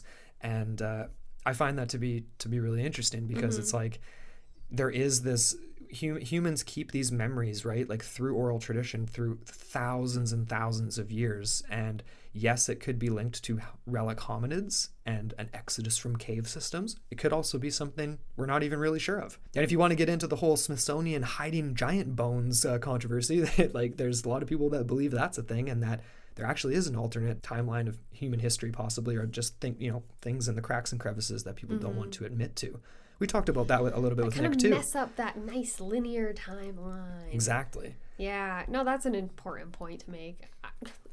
Did you have any other thoughts on all this? I did. Yeah? I had one more thing I wanted to point out because this is obviously something it's into the portal. I think everybody would want there to be something paranormal tied to this, right? Like besides cryptozoological, for some of our listeners anyway. And we got into a little bit of the Hollow Earth type stuff with Nick, not to necessarily the extent of like Hollow Earth with a sun and that whole chestnut, right? But like the idea of there being caverns or hiding places within the earth. And as I look deeper into this a little bit, pun intended, I guess, like I just said, there's similar legends from places around the world for one, but definitely around the Pacific. And I came across a few different references to the idea of not only that these cave systems in the Solomons might be connected, but that there's this idea of underground cities. How you want to picture that? It's like some people might go straight to like advanced Atlantis. It's like, no, I'm not thinking. I'm thinking like carved into the rock type stuff like you find in the Northwest in America, where there's like remnants of like ancient civilizations carved into that type some of of vibe. that in Turkey too? Yeah, absolutely. Where I'm thinking like that is an interesting prospect. Like maybe these ancient humans weren't just cavemen, but they were perhaps even more advanced, and that not advanced to the point of like Atlanteans flying around and whatever, but advanced enough to have architecture. Exactly. Like I'm reminded of Andrew Collins, who's an author and paranormal alternate history researcher and stuff, and he's written about the Denisovans and discoveries in Siberia, and the idea of perhaps that some of the things found in caves there exhibited much higher technology, perhaps even things like high-speed drilling and things like that on some of their jewelry and things like that. Anachronistic technology. Exactly. So that sort of makes me think about this. It's like maybe the giants. Yeah, it's fun to think about that from a Hollow Earth type perspective. That maybe we could find something in these. All caves. Right, there, Andrew. Where's your tinfoil hat? Oh, come on, that's not that tinfoil hat. Honestly, for me, like if we're getting into kind of more like our final sort of thoughts and what we thought was the most fascinating about all of this was, for me, I just like the idea of just trying to not explode it, but just to deconstruct the notion of a linear time frame of evolution, and the idea that this wasn't clean. There were so many different like subgroups of what we know of as humans, like, you know what I mean, like, quote unquote, that were just like roaming around, taking each other. It was almost like, it reminds me of kind of like oh my gosh, Game of Thrones a little bit, like in the idea of like these different realms and lands, and like literally they are different genetically. And I just thought that was so fascinating, the way he was describing how at different points the divergences and convergences align to such that they could see themselves in each other, and then at other points they couldn't, and they just saw other. Right. You know what I mean? And like Yeah. where that line is just so ambiguous to me. You know, like Absolutely. I wish I could have that experience of staring at something that's kind of like us, but not. And you do get that already with apes, right? And with chimpanzees, and with especially with with orangutans, which literally means Orang-utan. essentially just Yeah. means like it's man like of the forest. Yeah, right? Yeah, exactly. And it's like, for me, I treasure that thought of like the little pockets of things that might just be out there because people either just can't be bothered to go there, like places like this where the terrain is just so incredibly hard to traverse, or they just dismiss it outright because it's not a part of our known knowledge canon. Right. Anyways, that was the most important, or not important, that was the most interesting thing I feel like I took away from this, and I just can't wait to get to the Solomons, because you can do it, and we're doing it. Oh, it's happening. Absolutely. I guess I would just close off with, I mean, obviously we wouldn't be planning a trip if we didn't think that there was something strange going on, and that there is a basis to these legends, and that there's something there to be found, and I'm really looking forward to it. And even just the history alone, uncovering that, being Nick's right-hand man, just being just the laborers in the dirt like we're already used to here in the Okanagan, but That's just true. doing it for a much greater purpose. Yeah. And you know what? I think we might even end up doing a small follow-up to this, because there's just so many rabbit holes, and obviously other giant stories across the Pacific Islands. So we might come back to it, but yeah, I want to believe in giants in the interior. So we also want to hear what you guys have to think. Yeah. So comment on this episode, comment on Facebook, come follow us on there, join our Facebook group if you haven't. The forum on there, we're always posting articles and chatting with people. It's super fun. Follow us on Instagram at Into the Portal Podcast, and follow the network account at Strange Pods on Instagram as well. And if you're curious to learn more about Nick, make sure you hit up him on his socials, that he listed at the end of the interview. So yes, go back and re-listen to that if you've We're going to include a couple of links below as well that you can click to go find Nick's stuff. Oh, true, yeah. Actually, we might as well just sort of loosely say now that Nick is joined us on the Straight Up Strange Network. So stay tuned for some interesting things we're planning with Nick in the future. This isn't the only time you're going to be hearing him on this show and on other shows as well. So stay tuned for that. And until next time, as always, thank you so much for listening to Into the Portal, your gateway to the bizarre.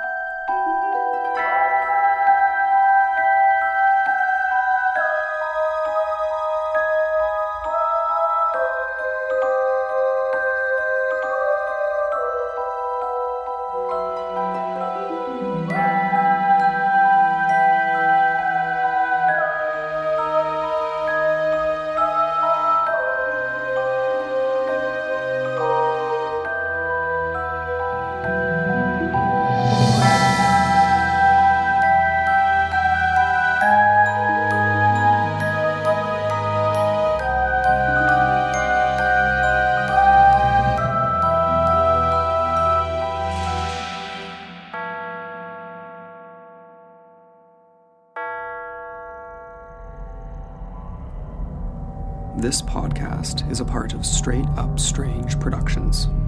Discover more shows like this one at straightupstrange.com.